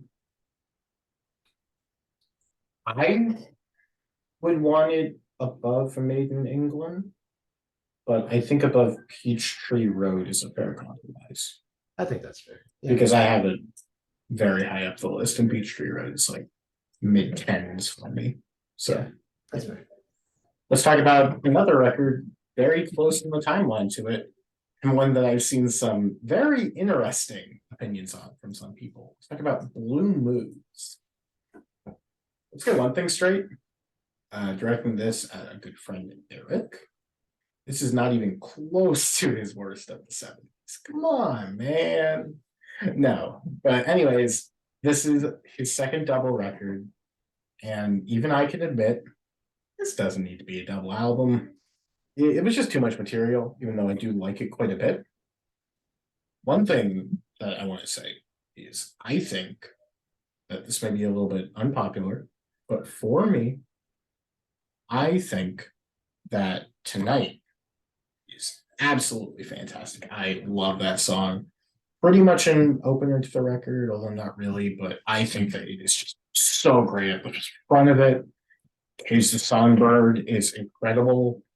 Sorry seems to be the hardest word is one of his more iconic songs for a reason. I think is Out of the Blue song. I mean, it's not going to touch ELO, but I'm cool with it. Just really, there's so much great stuff on here. One of the bigger missteps, I don't love something like Bite Your Lip, although I think it's good. I've just gotten Heaven, that one's just all right. But the real just triumph of this record is Chameleon. I think that is a fantastic song. I think it's a really great, just fun, rocking track. And here's the issue with Blue Moves.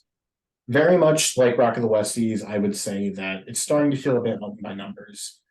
But I think on this, the new band he's able to operate with, it's a tighter unit. You're able to really work in really a prime level, like some of his earlier stuff. It just doesn't quite have the songs, and it has a bit of filler. For me, looking at the list now, I would put this above Peachtree Road, below Caribou. I'm curious what you would think about it, because I think that this is one of his more underrated pieces. Because a lot of people just seem to cast it aside. I would agree with you. This is my number 7. And I did actually want to put it higher, but again, it's like there's so much great stuff at the top, I think, that it's kind of where it capped out. 4.5 stars. It is my lowest 4.5 star album, but I think that speaks to the amount of different things that he's trying to do here. He really just kind of throws a lot of shit at the wall here. Like, for as much as you can say about Goodbye Yellow Brick Road being this sweeping double album, a lot of the songs stick to either sounds that Elton has done before or kind of goes into, I don't know, maybe again the 50s rock pastiche a little bit. It's very like he stays in his lane really comfortably. Blue Moves, he kind of goes all over the place. Like he doesn't, there is no precursor for the Wide Eyed and Laughing. Like the sitar sound that's played by Davy Johnstone on that record, like you don't hear it before, you don't hear it after. I love it. I think it's great. It's interesting you mentioned Chameleon. So Chameleon was a Beach Boys reject. Elton had written it for the Beach Boys. They said no.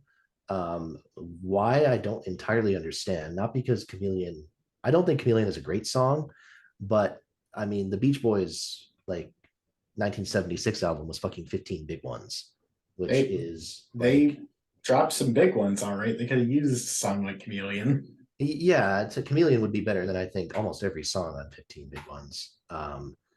boy, there's a can of worms. But anyways, um, but it does feature a couple. I think Bruce Johnston sings backing vocals on Chameleon, so there is a beach Nice, boy on nice. there. Agree about Tonight. I think Tonight is fantastic. I think that's some of the most effective like orchestration on any Elton album. Cage the Songbird, R.I.P. David Crosby. He sings the backing Yeah. vocals or some of the backing vocals on that one. Really great song. Sorry seems to be the hardest word. It's really like melancholy, one of his most like over the top melancholy songs, but I think it works really effectively. Um, my pick, maybe my favorite song on the album is Idol, Nice. which is like a, I don't think it's necessarily meant to be about Elvis specifically, but it very much is like in that vein of like the aging kind of pop or rock star who is trying to, I don't know, find his footing. And obviously Elvis died less than a year later, which was kind of the irony in that. But yeah, I mean, it doesn't always hit. It doesn't always hit. I think some of the dance tracks can go on a little bit long, like Yeah. Bite Your Lip, as you said. Um, Boogie Pilgrim is another one that I think is guilty of going on a bit long, but I'm really impressed with just the ambition for this project. I think the ambition gets a little bit overlooked, and I think that he executes it pretty damn well overall. So Nice. um, I would put it above Caribou personally, but I'm not going to fight too hard about the placing of this one. I think either way is fine. Okay. Just a bit of a fun fact here. My favorite Beach Boys song actually is a Bruce Johnston song. It's interesting. Which one? Disney Girls. Okay, Yeah. yeah, Not gotten too crazy, but I love that song. yeah, it's good. Anyways, I'm going to talk about another album that exists. A lot of those in the Elton catalog just kind of don't stand the test of time. 21 at 33. You have anything strong to say about this album? I do actually, because this is my number 29. Um, 2.5 stars. I would have this below Wonderful Crazy Night. I can't stand the production on this thing. I think this album sounds like shit. Um, it's Clive Franks again, so he's 0 for 2 on making good albums so far, is what we've learned. So Does he thankfully, ever make a good one for you, if I may ask? well, no, because he only did 2 albums, so that's why they got rid of him and added Chris Thomas, I think. Um, but even production aside, like the album probably could benefit from a remaster that would probably help it a bunch. But even Yeah. then, I like Little Genie. I don't think it's one of his best 80s hits, but I do like it. Uh Never Gonna Fall in Love Again is okay, but the rest of the album is either again anonymous kind of country rock like Take Me Back or really overblown like choral shit. um I cannot stand Dear God. I cannot stand that song. Sartorial Eloquence is okay, I guess. Give Me the Love is a little bit overblown. um I don't know. I never revisit this one.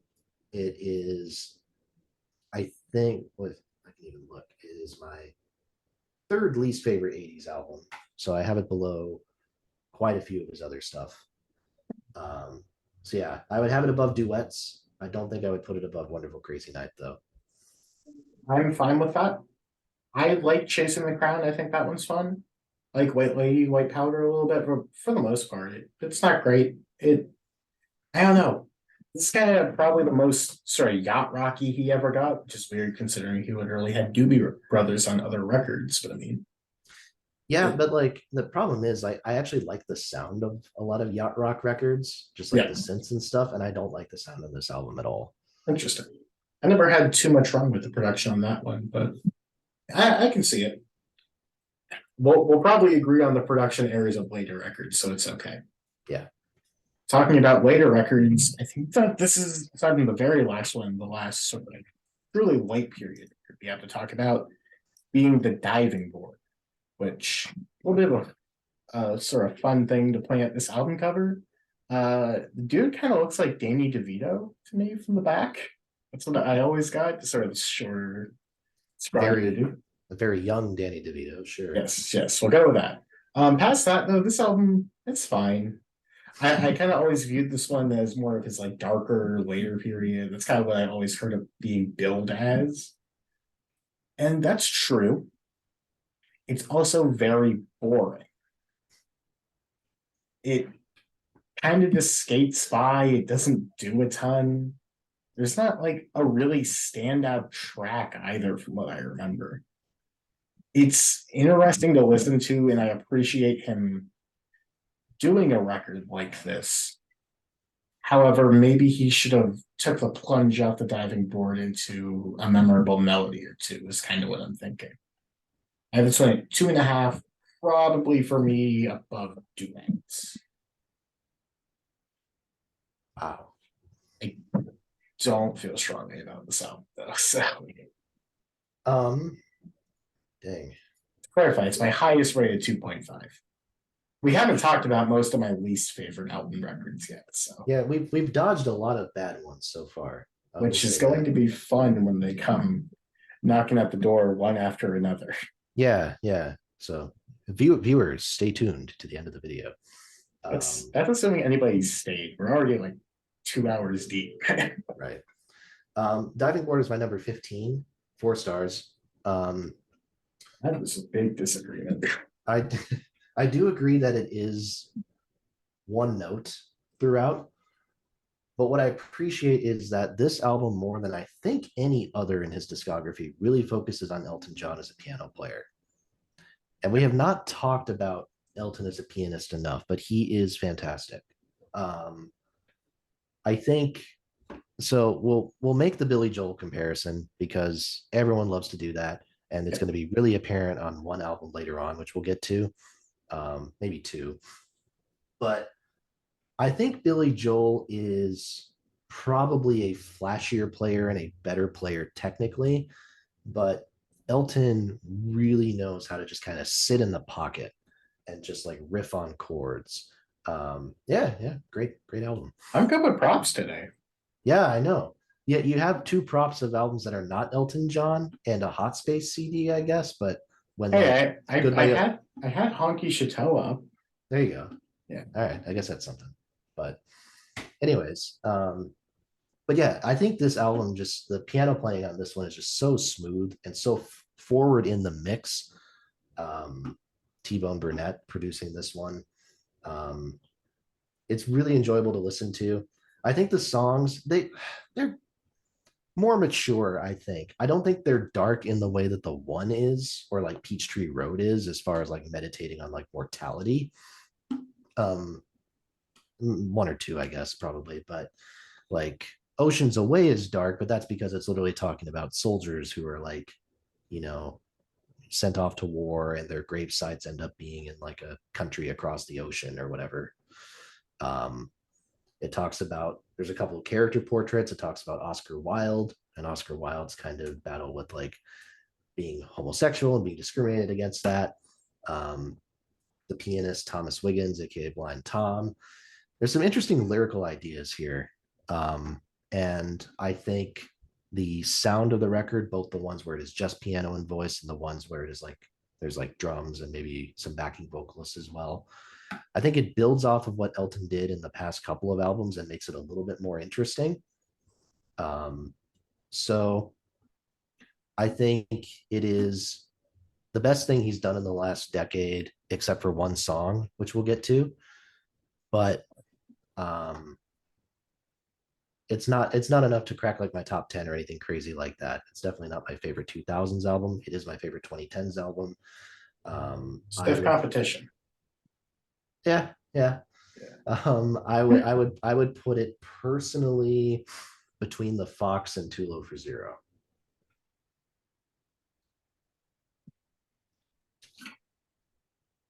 Huh. But you know, actually, I'm okay with dropping it a little bit because I would like it below the one. You see, that's interesting because I would like it above the one. Well, That's fine. Do you want to put it above Captain and the Kid? yeah, I think that's fair. Alrighty.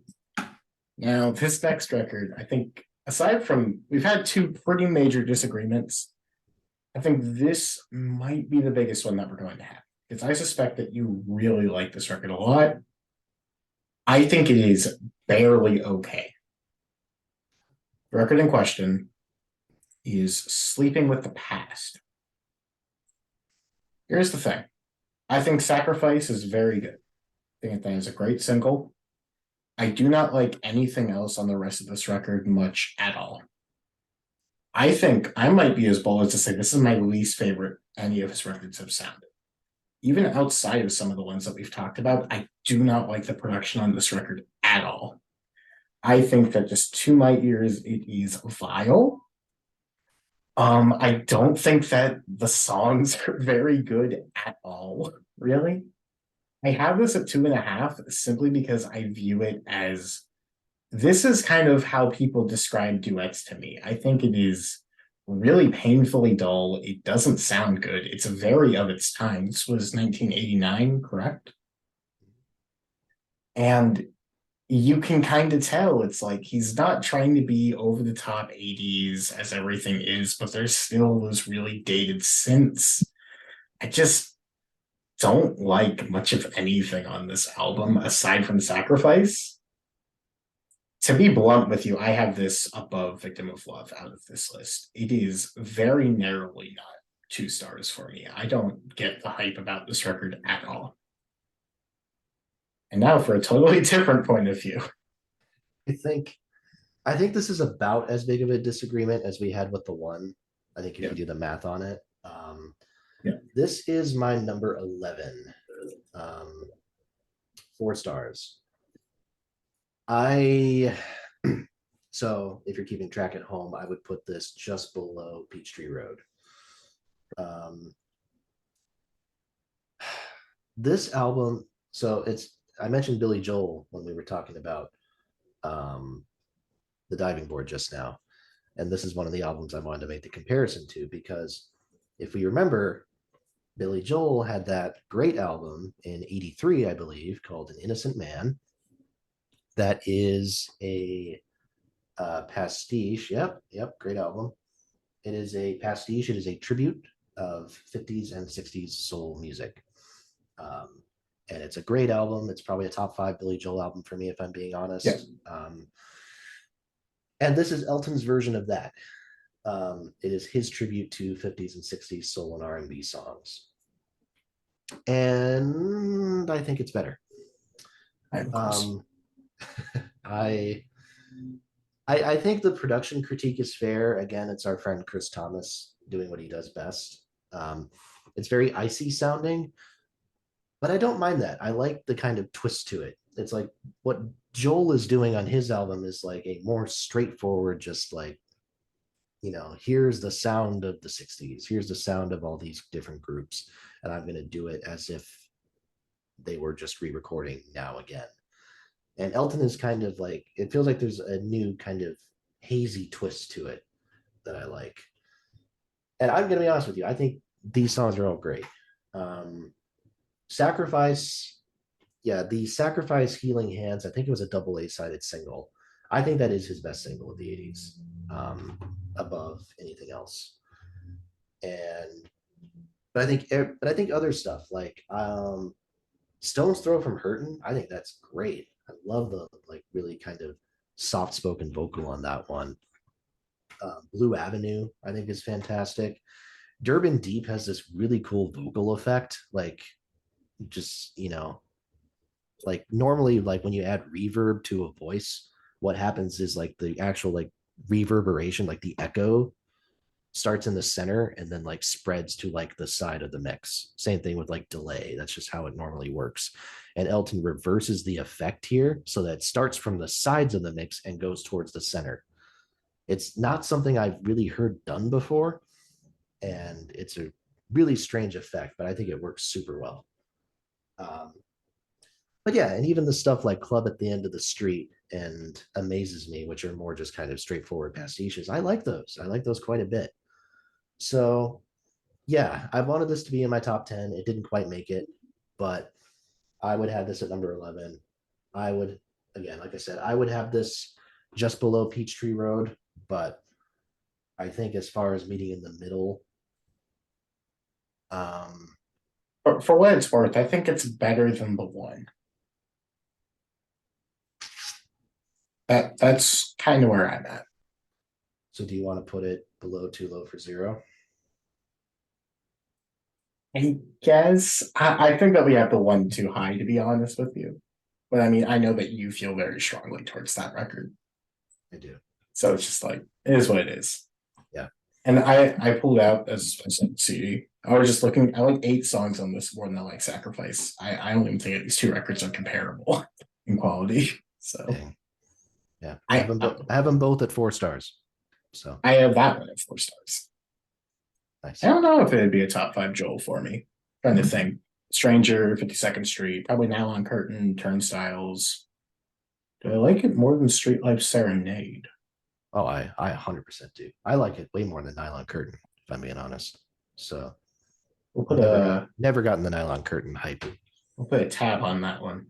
It's interesting because we brought up sort of Beatles comparisons. That's definitely his most Beatle-esque record, but we'll get to that. We're finally getting to the shit.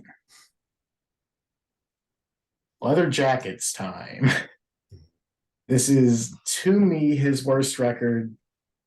Yeah, the songs are bad, the production's bad, the performances are bad, the cover's really bad.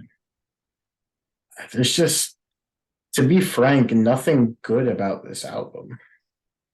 I this is kind of where I mean, I would at least prefer listening to Victim of Love because I think that that record sounds considerably better. And it's not as taxing of a listen as I would say Leather Jackets is. I don't like this one much at all, and to be blunt, I don't know why it's only at 2 stars. Am I gonna ever re-listen to it to determine if it should be higher or lower? No.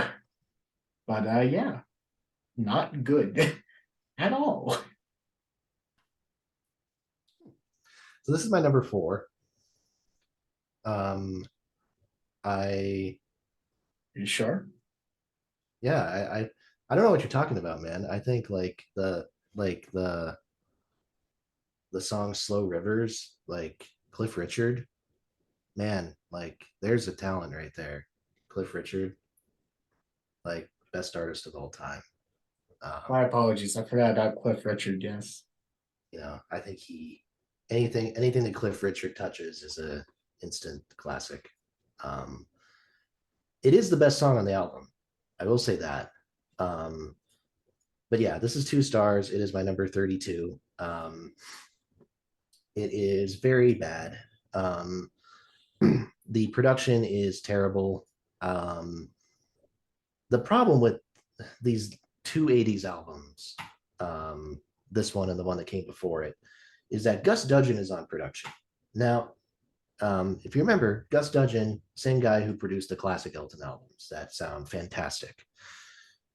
Now, Dudgeon has always been on record as saying that Elton was super high on coke throughout these recording sessions and was just incredibly difficult to work with, et cetera, et cetera, et cetera. I understand that. I understand that.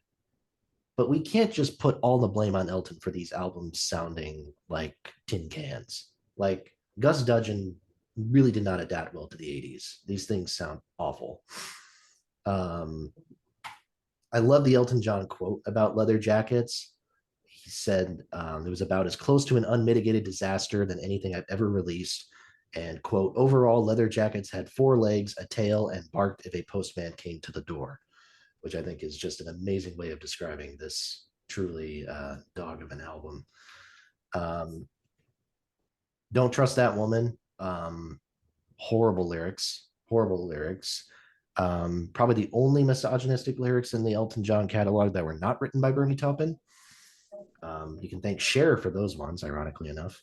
Oh, Heartache All Over the World is bad. Angeline, which has like Roger Taylor and John Deacon from Queen on it, is kind of excruciating. Go It Alone used to be my least favorite song, but perversely enough, eventually that just thumping bass riff like ingrained itself into my soul to where now I actually enjoy it. I don't understand, but like I hear that song and I'm like, God, that is the dumbest bass riff I've heard in my life, and I cannot get enough of it. I know what you're saying, and this is gonna sound terrible Yeah. because that happened to me with Bollywood by Liz Phair. I heard it so much as like an ironic sort of Mhm. liking it that it's became a so bad it's good guilty pleasure for me. Yeah, And I don't know. that's how it goes. Yeah, that's Yeah. what it was for this song. So you at home, if you're watching this 2 hours in, go listen to Go It Alone, listen to that bass riff, and then tell me that it is your favorite song off of Leather Jackets, and potentially of all time, I after mean, you hey, hear it. if you're pointing out something memorable about Leather Jackets, I mean, there's a solid chance it'll be their best song. Yeah, So, so very bad. I would yeah. have this above. I mean, I would have it above duets, but I don't think I'm going to convince anybody of that. So I would I would like it to be above Victim of Love, but if you feel very strongly that it should be lower, I'm not going to fight it. I have them at the same rating, and I know that you feel much stronger about Victim of Love being terrible. So that's fine. All right. Speaking of bad records, Ice on Fire. It's pretty much very similar to Leather Jackets, except here's the thing. I heard this one more recently, so I can talk about the collab with George Michael. George Michael, lovely artist, love the man. Faith is a pop classic. What the fuck are you doing on this song? And why is it terrible? It's awful. No, And I will say when I talked about "Don't Trust That Woman" being like the only non-Topin like misogynistic lyric, I kind of forgotten about this one. I think wrap her up, add that to the list. okay. And just this album is really vile, to be blunt. Once again, it's really icky. It's no good. I think this town was kind of all right. And then just the rest of it is just really, really bad. Shoot Down the Moon was also okay. I do not like Nikita at all. Soul Glove. Tell me what the papers say. This has just aged like milk. It's at the point in which it's literally green on the plastic. It's no good. Just gotta toss it out. I would put this one, I guess, ever so slightly above Leather Jackets, but they've essentially aged about as well as one another. They're kind of companion records if you really talk about them to me. Although Yeah, I know that people are ever so slightly higher on this one, and I guess it has a better album artwork. Kinda. yeah, yeah. Yeah. I mean, yeah. I have it as my number 31. I have it right above Leather Jackets. I do have it at 2.5 stars, but a very low 2.5. Yeah. Um, this town, I don't think that's the highlight at all. Like the god awful like synth sound or whatever that like just kind of thwacks away at the very beginning just takes away from everything. I think the fact that it's that sound is mixed with like the brass in there is just oh man. But I do like Cry to Heaven quite a bit. Um, Nikita's okay. It's fine. Um, Wrap Her Up is very misogynistic and cringy. It's it would be fun if I could ignore the lyrics. I will say that. I don't mind Satellite, personally. Um, that's probably the closest to a guilty pleasure that I have, but yeah, it sounds awful. Um, it is essentially just a precursor to Leather Jackets, and it does everything just a little bit better. So, um, the one thing I will say is the song "The Man Who Never Died," which is like a bonus track, is an interesting instrumental tribute to John Lennon. Um, Oh no. so, I mean, factually incorrect because he did in fact die, but I, but it's nice enough, you know. Yeah. He already had such a good tribute to Lennon. Right. Yeah. Like he just decided, like, hey, act two, but like with no vocals at all. Yes. That's really what your tribute song needed. So, Yeah. anyways, the last, maybe not the last, but one of the later ones of the classic era that we still have. Don't Shoot Me, I'm Only the Piano Player. And I always think that the album is called Don't Shoot Me, I'm Only the Piano Man because of Billy Joel. And here's what I have to say about this album. This is the worst of the classic era, and I don't even think it's close. Here's my thing. Crocodile Rock's amazing. Uh, there's other really great ones on here. Let me pull up the track listing because I forget about this album because I think that there's so much greatness surrounding it. And then this album, it's just like it's a little softer in comparison to the other albums in this. I would say it's kind of more relaxed. I don't like Daniel as a closer very much. I think it just kind of doesn't work as well in comparison to others. Teacher, I Need You is just okay. I like Midnight Creeper a little bit. I think Have Mercy on the Criminal is incredible. I think that's a really excellent song. And then the final three tracks, Texan Love Song, Crocodile Rock, and High Flying Bird, are all great. But most of the other songs on here, like I'm Going to Be a Teenage Idol and Blues for Baby and Me, like they're good, they're all right. But just from this lineup and this time period, because this one was just after Honky Chateau, right? Or was this just after Goodbye Yellow Brick Road? After Hockey Chateau. Okay, like that's such a dramatically better record, in my opinion. I've seen people go gaga for this one, like 5 stars, 10 out of 10, shouts to Clay, and I just do not see it. For me, I would have this currently below Blue Moose. This is my number 10. It's my lowest rated 4-star album by Elton, but I don't see this being one of his best really at all. It mainly falls to the top just due to let's just say obligation due to the rest of his catalog. Um, I would have had this one about where you have it. If we had done this video like 6 months or a year ago. This one has also grown on me. This is my number 4, truly. So I do prefer this to both Honky Chateau and the self-titled. I think Honky Chateau is like the band getting its start, like and really starting to click. I think they click hardcore on this album. I think the band sounds in fucking incredible.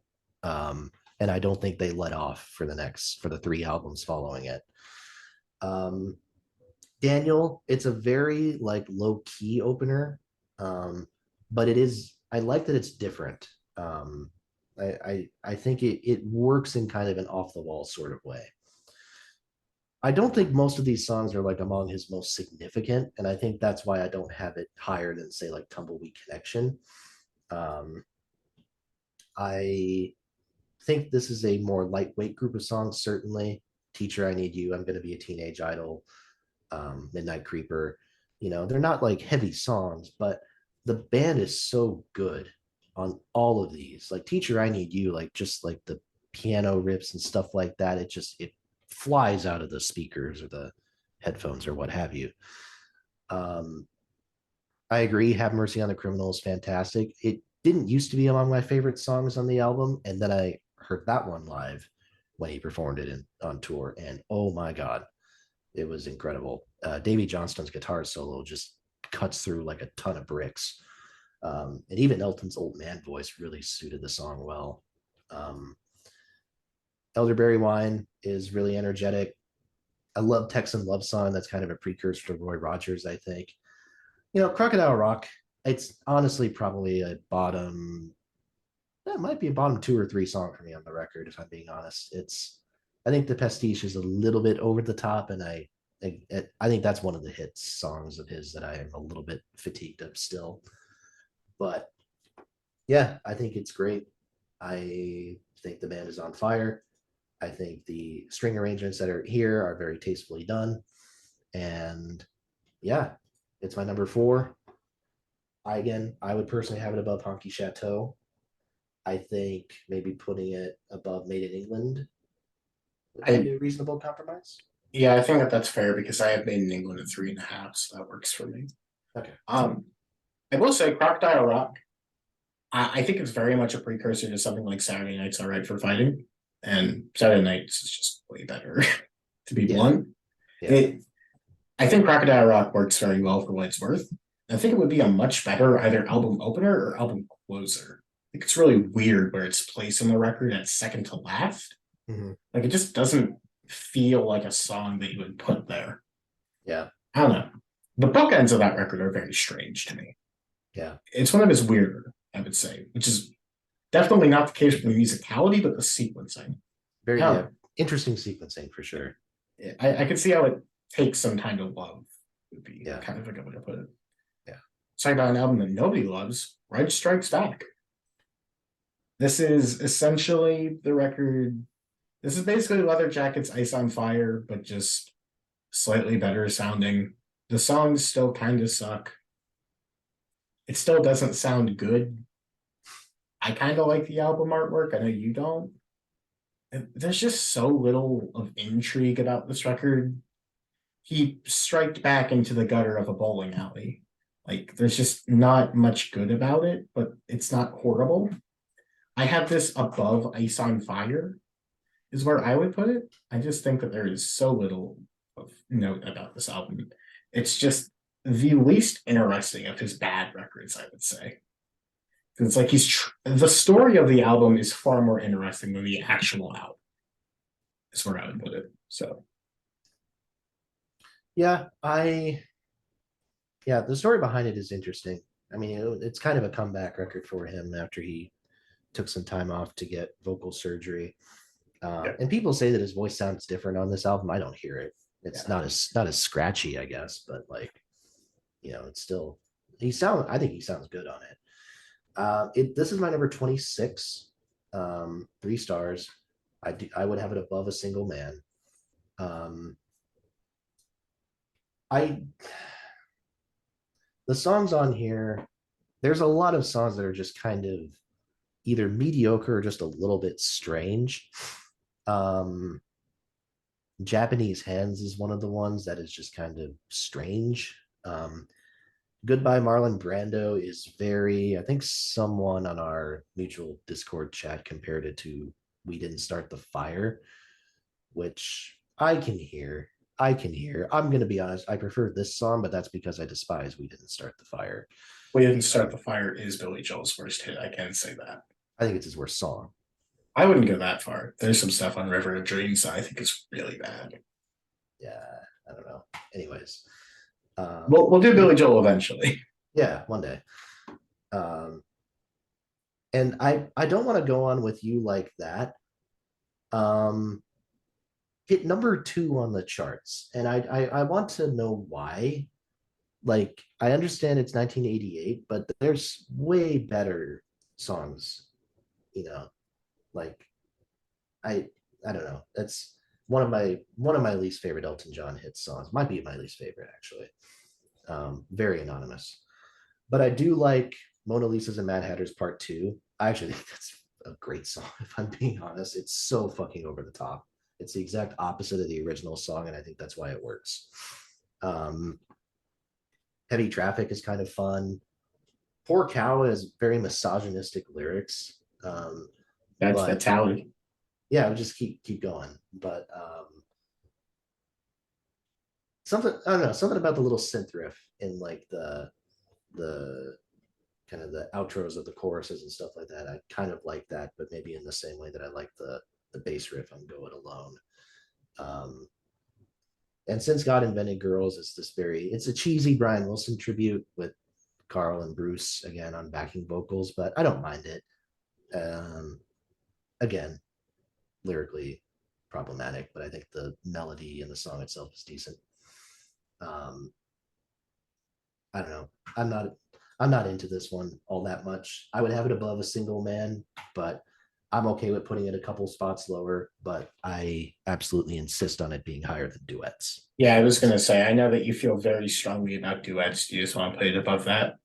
I'm fine with that. Yeah, because I still think this is like a bottom 5 Elton record for me. But I mean, it is what it is. Now let's talk about pretty much unquestionably his career comeback. Songs from the West Coast. I know you say that you like some of the other records more. That's fine. You're allowed to believe that. It's your opinion. But for me, I think that this album pretty much, for one thing, I think it's way better than Don't Shoot Me on the Piano Player. This is my no, my number 8 overall. I was very close to bumping it up to 4.5 stars. However, there's one song on here. One song. Let me get the title out here because I gotta remember it. It's the track, I believe it was The Wasteland. It has the Bad to the Bone riff. I absolutely hate that song. It is like a bottom 10 song ever for me. I've always hated it. And it ruins anything that it's a part of. Film, TV show, music, I hate it. Terrible. But I think that pretty much everything else on this record is really about as strong as you would want from a late period comeback record. The Emperor's New Clothes is a great way to open things up. Dark Diamond's great. American Triangle is my favorite song of his entire later period. I think that that song is just brilliant. I love the chorus to it, especially. Original Sin is nearly just as good. I think Ballad of the Boy in the Red Shoes is very strong. And it closes with This Train Don't Stop There Anymore, which is just amazing. Really, I think production wise, there were a couple of blemishes, but I mean, it's 2001. What can you expect? For me, it's just about as strong of a career comeback as you could want at this point. For me, this is easily his best record since 1975. I would put it above Don't Shoot Me, Emily the Piano Player. Oh, I might be daring enough to put it above the self-titled, but adds to the bottom riff, so it doesn't quite get there. So I think this record is very, very good. Like an 8.8 out of 10 for me. I think it's incredibly strong. I think this is probably one of the only Elton records that I have rated lower than you then. It's interesting. It's 4 stars for me, but it's not as high of a 4-star rating. This is my number 12. So I would put this probably in between Peachtree Road and Rock of the Westies. And I don't know what it is. This album has never connected with me as much as some of these other ones that I've hyped up. Patrick Leonard on the boards, only time he ever worked with Elton apart from a couple of the songs on the El Dorado soundtrack. And I think it is absolutely like the songwriting on this record for the most part is terrific. I think that's its strong point. And I think it's Topin's best set of lyrics in ages. I don't know what it is that prevents me from giving it a higher rating. I think it does slow down in the second half, like The Wasteland, Lover Like Me, Mansfield. I could go either way with those ones. Then they're not bad by any means, but give me like the everything on Peachtree Road over those pretty much. And I mean, it's a controversial opinion, but I'm not crazy about I Want Love. I'm That's not. fine. It's not. I like it again, but I think calling it like this incredible like late career Elton statement, I've never seen it. The melody has never like I like the thing he does in the chorus where it gets a little bit like chromatic kind of, but I don't. It's never been one of my absolute favorites. I'll take American Triangle over it. This Train Don't Stop There Anymore over it. I think Birds is a lot of fun. This Dark Diamond, Stevie Wonder comes in, and this time I think he kills it on the instrumentation and everything there. And Emperor's New Clothes, like you said. So really strong. One song I will give a shout out to that did not make the album. I think it was released as a B-side is God Never Came Here. I think that is it was released on the Jewel Box compilation that came out a couple years ago, but I think that song is terrific and is better than several of the songs on the actual album. So worth a listen. But yeah, 4 stars. Just has never maybe connected with me on an emotional level as much as some of the other late career stuff. So that's why it's not higher than it is. Okay. Would you be willing to go above Blue Moves for it? I think that's fair. I think Okay. that's fair. Because I feel very strongly about that being one Yeah. of his best. And about I Love You, I didn't even realize that was like supposed to be the highlight because it wouldn't even be top 5 on the record for me. So No, well, I Want Love is like that's the one that they like open Rocket Man with. It's like one of the first scenes, and it's like the only post 80s song that they use at all, I think. So it's interesting. I yeah, guess for me, I haven't seen that movie, so yeah. I heard it was better than Bohemian Rhapsody for what that's worth. So I've intentionally avoided Bohemian Rhapsody since from it what came out. everything that I've heard, that's a good call. So moving on from here, second to last of the wait period albums that we have. It's going to be The Union. Um, Maybe it's just because he's working with Leon Russell, but I really like this album. I have it at 3.5. For me, just looking at the board, I would probably put it below Rock of the Westies. I think that this one's really strong. It has just some really good writing, really strong playing. I think adding in somebody like Leon Russell is able to help elevate things. I think they work together really well with T-Bone Burnett. I'd say length is a big issue. That can be said about Songs to the West Coast as well. Probably trim these down to like 40 minutes and they would be like a half star higher for both of them. I don't have a ton more to add about the Union, really. This is one of the ones that I haven't heard in a little bit, so I don't know. I just think that this one works. It's a bit of a standout after me really not really thinking Captain and the Kid's all that great. So yeah, I like this one. 3.5 stars. Okay. It's 3.5 for me too. This is my number Yep. 21. Okay. So I would put this between Jump Up and Empty Sky, personally. Um, I think I love the idea. I love the idea of Yeah. Elton not only uplifting Leon Russell from obscurity, but not doing it as like a charity case type of thing. Like he's doing this as like a legitimate collaboration project. Um, I think where it suffers is I think Russell is like a decent, still like a pretty doggone good piano player at this point. His voice is not there at all. It's pretty much gone away, which is not his fault, obviously. But I think that does make some of the songs a little bit weaker than they otherwise could be if it was maybe like a solo Elton project or if it was done when Russell was younger. Um, but that said, I think it's still pretty strong overall. I like Hey Ahab a lot. Um, Jimmy Rogers' Dream, I enjoy. Um, Gone to Shiloh has a Neil Young verse, which is cool. When Love is Dying has Brian Wilson on the backing vocals, which is cool. Um, and the production, this is the first T-Bone Burnett album, and I think that I think you can tell like the sonic quality really improves in this one compared to the past two.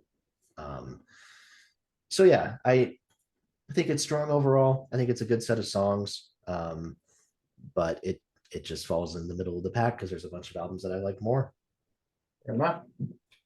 I know that you really like the diving board. Would you be willing to put it in between diving board and Captain and the Kid? Yeah, I'd be down for that. All right. Now let's talk about an album that's going to be way, way, way down. His newest, The Lockdown Sessions.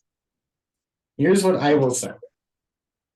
This would bar none be his worst record, if not for the first of 2 collaborations with Brandy Carlisle. That's the only bit of listenability I think is on here. And that's the reason why it's at 2 stars. Past that, I think that this album is borderline awful. Let's get the elephant out of the room. Elton does not sound good across this at all, which is interesting because this is pulled from a bunch of random projects. So I would presume his vocals are recorded at different times with different things going on. Let's just get it out of the way. The Nothing Else Matters cover with Miley Cyrus. Who approved that? I would assume Metallica, but like, really? Yeah. No, Come it's on. on that. So when they did the Black Album like reissue, that super deluxe edition with like 8 CDs or whatever a year or two ago, then that cover is on there. That's where it comes from. So yeah, Metallica signed off on it at some level. And that cover makes the Rivers Cuomo and Weezer cover of Enter Sandman look good. And I would assume that you've heard that. What the hell is that? I mean, we'll agree to disagree. Okay, fair enough. I just think that so much of this album doesn't work. Like you would think in theory, a song with Glenn Campbell that would be good. The issue, it's 2021, 2022 when this came out. Why are these people still making music to some degree? Well, Glenn Campbell's dead and has been dead for a number of years. Well, then why is So, that even on the record? the strange part too is that I'm Not Gonna Miss You. It's the last, I believe it's, yeah, the last song he ever recorded. He recorded it and was originally released in 2014. Elton just added like a verse, like recorded his vocal for a verse of it. And that's the only reason it's on there. This makes me hurt. Anyways, I don't like Stevie Nicks much at all. That's my hot take here. She sounds so much better than Elton on Stolen Car, which is it mind-boggling to me how you can make that happen. You brought in Stevie Wonder for a song, and yet you are bringing down Stevie Wonder, who is, in my opinion, the greatest recording artist in all of pop, rock, soul. I think that he is bar none the apex of that for me, and yet he's barely able to make it tolerable. You're doing Elton, my friend, my admiration. Why are you doing a song with Eddie Vedder? Who told you it was a good idea to do a song with Eddie Vedder?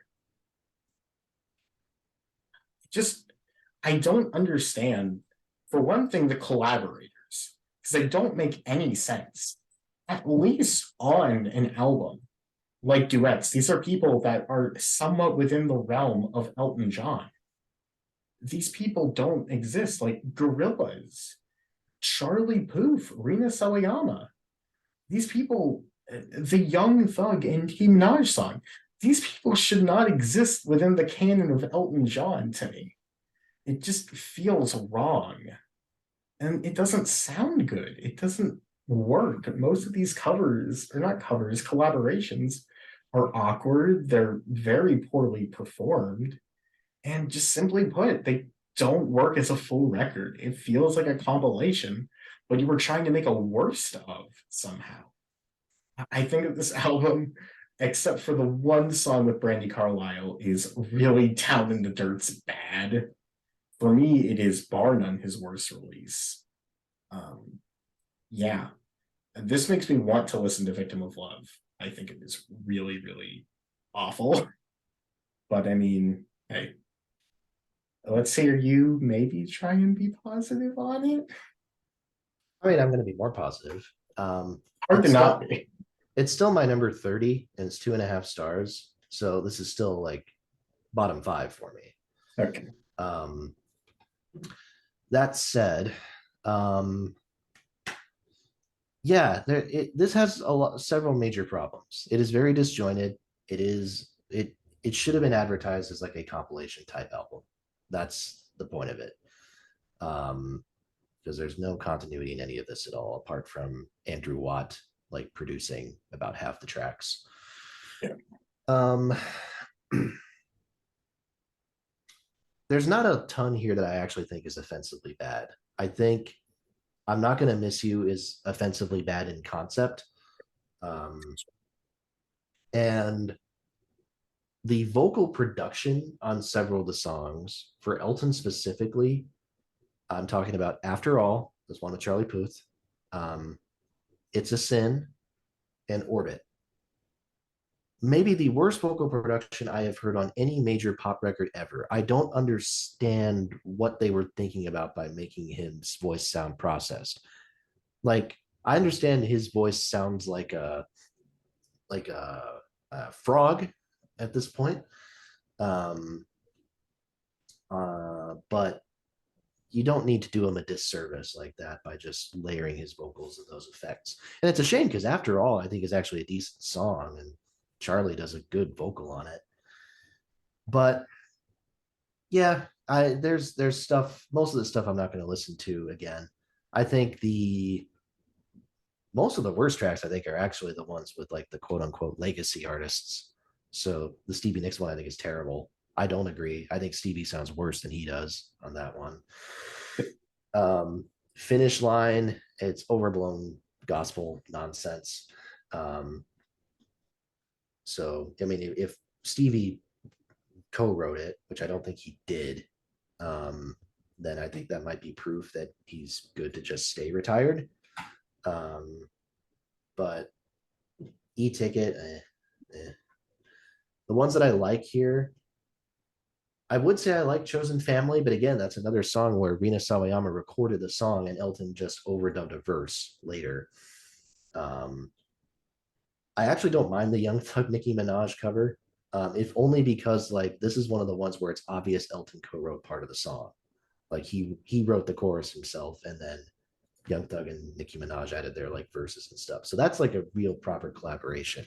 But there's definitely a lot of others where he's just adding a vocal. Cold Heart, that's the big hit.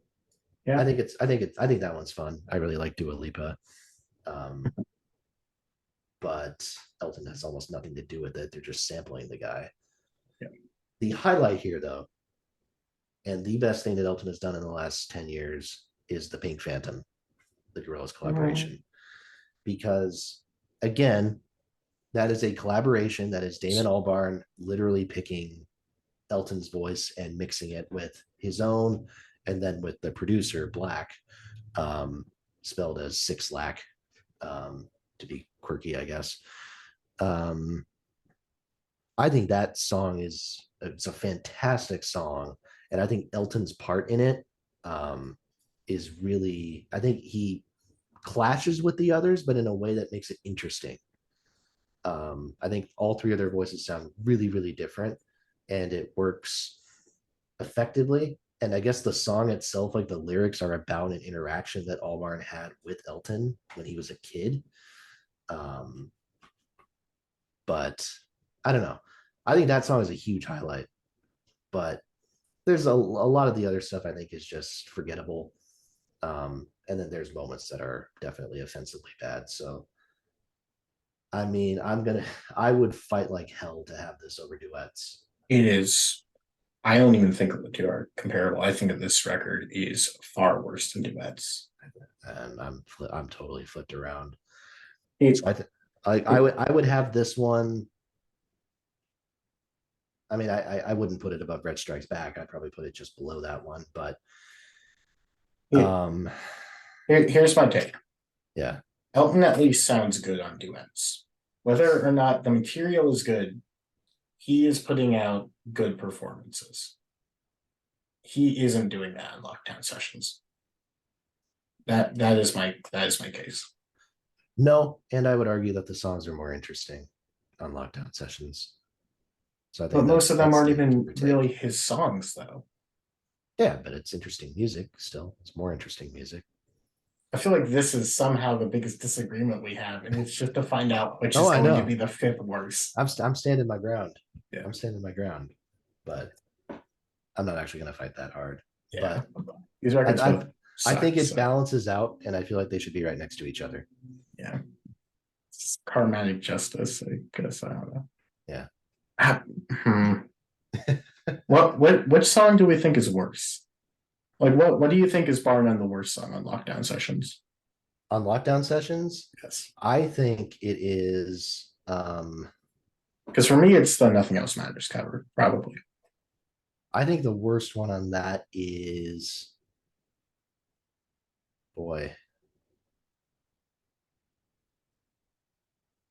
I don't know, man. Because here's my question. Is it worse than the RuPaul song on duets? No, I don't think anything on here is worse than the RuPaul song on duets. It's tough because I think that the RuPaul song on duets almost borders too bad it's good. Very much almost. Yeah, the guest list on duets is better too. It's tough. Is it though? Is it? It doesn't have Stevie Nicks on it, so that's a plus. It does have It has Don Henley, Don Henley, which is and pretty that's one of the bad. better songs somehow. Is um George Michael. George Michael, yeah. Do I want to put George Michael in the bottom five? Yeah. Don't can I do that to George? Can you put Stevie Wonder in the bottom five though? Didn't he produce something on Duets too, though? He did, I suppose. So you're fucked either way. Yeah. Um, Unless I just really dick around and put Red Strikes Back in there. do you wanna? No, that'd go against the whole Damn. premise of this. Wait, All right. I I'll settle. I'll were yield. we both about to concede at the exact same moment? This recording session's been going on for 2.5 hours. I think we're both just ready to. Yeah. We still have 10 more albums to go. Jesus We Christ. have one more album to go. One more? One more. Shockingly, I know. Oh man. And we ended with Madman Across the Water. See, I totally lost track. Yeah. There you go. Would you like to talk about this one? Because I know that you've alluded to certain things about this in the past. Oh, yeah, that's right. This is my number 16. That's insane. 4 stars. So for context, that means I have it below, among other things, Made in England, The One, Peachtree Road, Sleeping with the Past, Songs from the West Coast, The Fox, and The Diving Board. I think all of those are better albums than Madman Across the Water. This is my number 6. I have it at 4.5 stars. I think it is better than 90% of the albums that you just said by a fair bit. So Matt, here's where I struggle with Mad Men. I think this album has, I'm gonna say 3 fantastic songs. Um, 2 of which I can listen to basically at any time. Tiny Dancer and the title track. Leave On, I have grown a bit sick of that one, but I recognize its greatness. I actually, here's the thing. I think Levon is slightly overrated. Like, I hear people say that it's easily the best song on here. I don't think it's anywhere near as good as Tiny Dancer or Madman Across the Water. Oh, it's not. And I definitely prefer Razorface to it. I might even like something like Rotten Peaches or All the Nasties more too. Well, that's insane. But I think Levon is a fantastic song, mind you, but I just don't get it being like a top tier Elton song. Yeah. That's my thing. The thing with Levon, I think what sells that one for me is the vocals. I think the vocals are really great on that. The vocals are, yes. It's one of his hardest songs to sing because he's belting it for the most part. Like Tiny Dancer, he kind of like the choruses, he's kind of getting into like his head voice a little bit, but like Levon, he's pretty much belting it all the time. Same with the title track. But then we get like Indian Sunset, which again, oh, good for me. I saw Elton live, and he did this with just him on the piano and Ray Cooper on percussion. And I prefer that infinitely to the studio version. I think that lineup is just really impactful, just like how sparse it is. I think the orchestration is overdone. And again, going back to our friend Bernie Taupin, I think he has good intentions on this song with what he's writing about, but I think it's a little bit ham-fisted. And I just don't think it's appropriate for a white guy from Britain to be writing about, quote, the red man. Probably not the best look. No. And then we have Razorface, which I think is fine. It's definitely not one of my favorite early 70s Elton tracks. It would be pretty middle of the road. And after Indian Sunset, I don't care about anything else. I don't like Holiday Inn very much. I don't like Rotten Peaches very much. I don't like All the Nasties very much. I think it compares with the very worst of like Honky Chateau and Tumbleweed Connection. So after Indian Sunset, I usually just turn the album off. I don't have much desire to go back to those other ones. I just think they're not all that well written. I think the choruses on, I think that appear on like every single one of those songs are a little bit overblown. So yeah, that's Here- why I can't justify putting it higher. Here's what I'll say. I probably agree that this is actually one of the weaker written records of the 70s. I'd say writing wise, it's probably comparable to Don't Shoot Me, which I think is below par compared to others. Mhm. However, what I think elevates this one is the nature of the playing and the style of it. By far his most progressive leaning record that he ever did. And I think that the band and the group at which he operates with are incredibly proficient, whether or not being a bit overblown. That is a fair critique. I can't deny that. But I equally can't deny that I think that it lends to an interesting and unique listen that you can't get anywhere else within the Elton catalog, which is what I would argue for it. I think that it is pretty great, and I can admit the faults within the actual songs themselves, but I think that the arrangements to accompany them are strong enough to elevate it very high within the catalog. I think it's interesting because I think the Buckmaster string arrangements, this is um it's the most pronounced I think they ever are. Um and sometimes I'm like, you know what? I think I'd prefer a little bit less of that. I think Interesting. maybe that's some of it.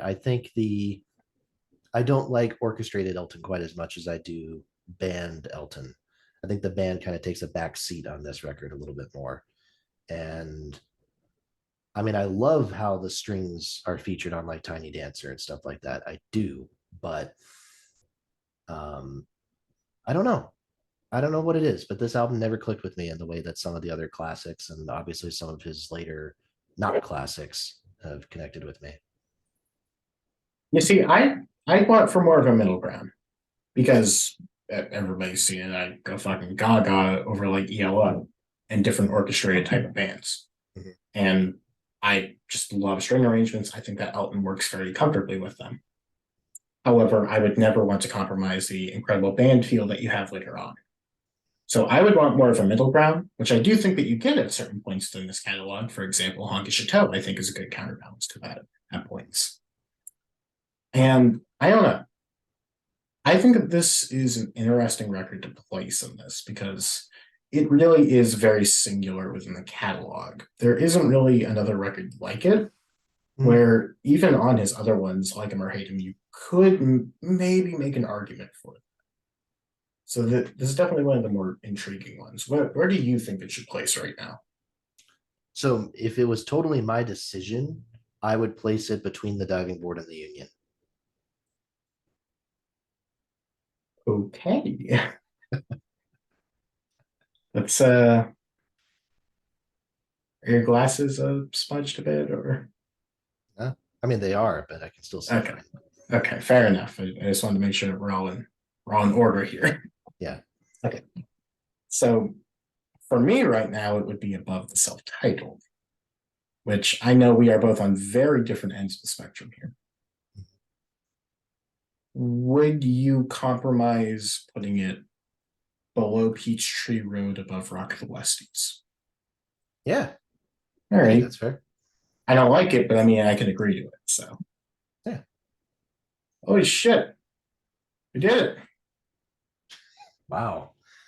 That Oh man. took longer than I thought that it would for sure. Yeah. This is going to be the longest episode until I do Bowie over the summer. God damn. Yeah. This is very interesting, fascinating ranking we have going on here. To think this was supposed to be the shorter version of the format too. That's interesting. Yeah. But yeah, seeing how everything worked out, it's definitely it's interesting. I'd say a single man definitely fell lower than what you would typically see. I am beyond happy because looking at this ranking right now, the one is in the top half. And that is all I wanted. I hate this. Okay. That's fine. So yeah. But really the main difference that I have here is the one, but I'm fine with it. I understand what you're saying. God damn. Well, top Fucking fantastic, number one. Not what I expected to see by the end of it. Yeah. I'm glad Tumbleweed got top 3. That was the main thing I was wanting. I knew it wouldn't be number 1. And I was wanting it at least top 5. So Yeah. I'm happy with that at least. Yeah. I think there was a time where I would not have had Tumbleweed Connection top 5, but I think now I just think the songwriting and playing is too good. So yeah, Absolutely. I think 3rd is great. Alrighty. There any minor changes that you think we should make, or are we fine enough with this order? I think this is a chaotic enough list. Yes. To where we'll stir up enough chaos with this for sure. I'm quite satisfied with it. But yeah, I think Elton John's discography just in general is a really fascinating one to discuss. I just think he Absolutely. Has like, I think there's a lot of intriguing stuff in his later records. Like I don't think it's, I think there's some where it's like, okay, there's not really much to say, but I think there's an interesting backstory behind a lot of them. And I think even if you don't end up being a fan of most of those records, that it brings up interesting discussion. I mean, sure. this was an impassioned debate to say the least. So, I mean, hey, this was definitely more chaotic than the Kinks one was. It was also a lot more records to discuss. So yes. That being said, we made it. Mm-hmm. This is going to be probably the longest video on this channel for a long while, if I had to anticipate. Really hope that you enjoyed this. Have a fun time doing it. You'll have a good one. Wait. Where is the button? This is going to be a theme, trying to find the button every time.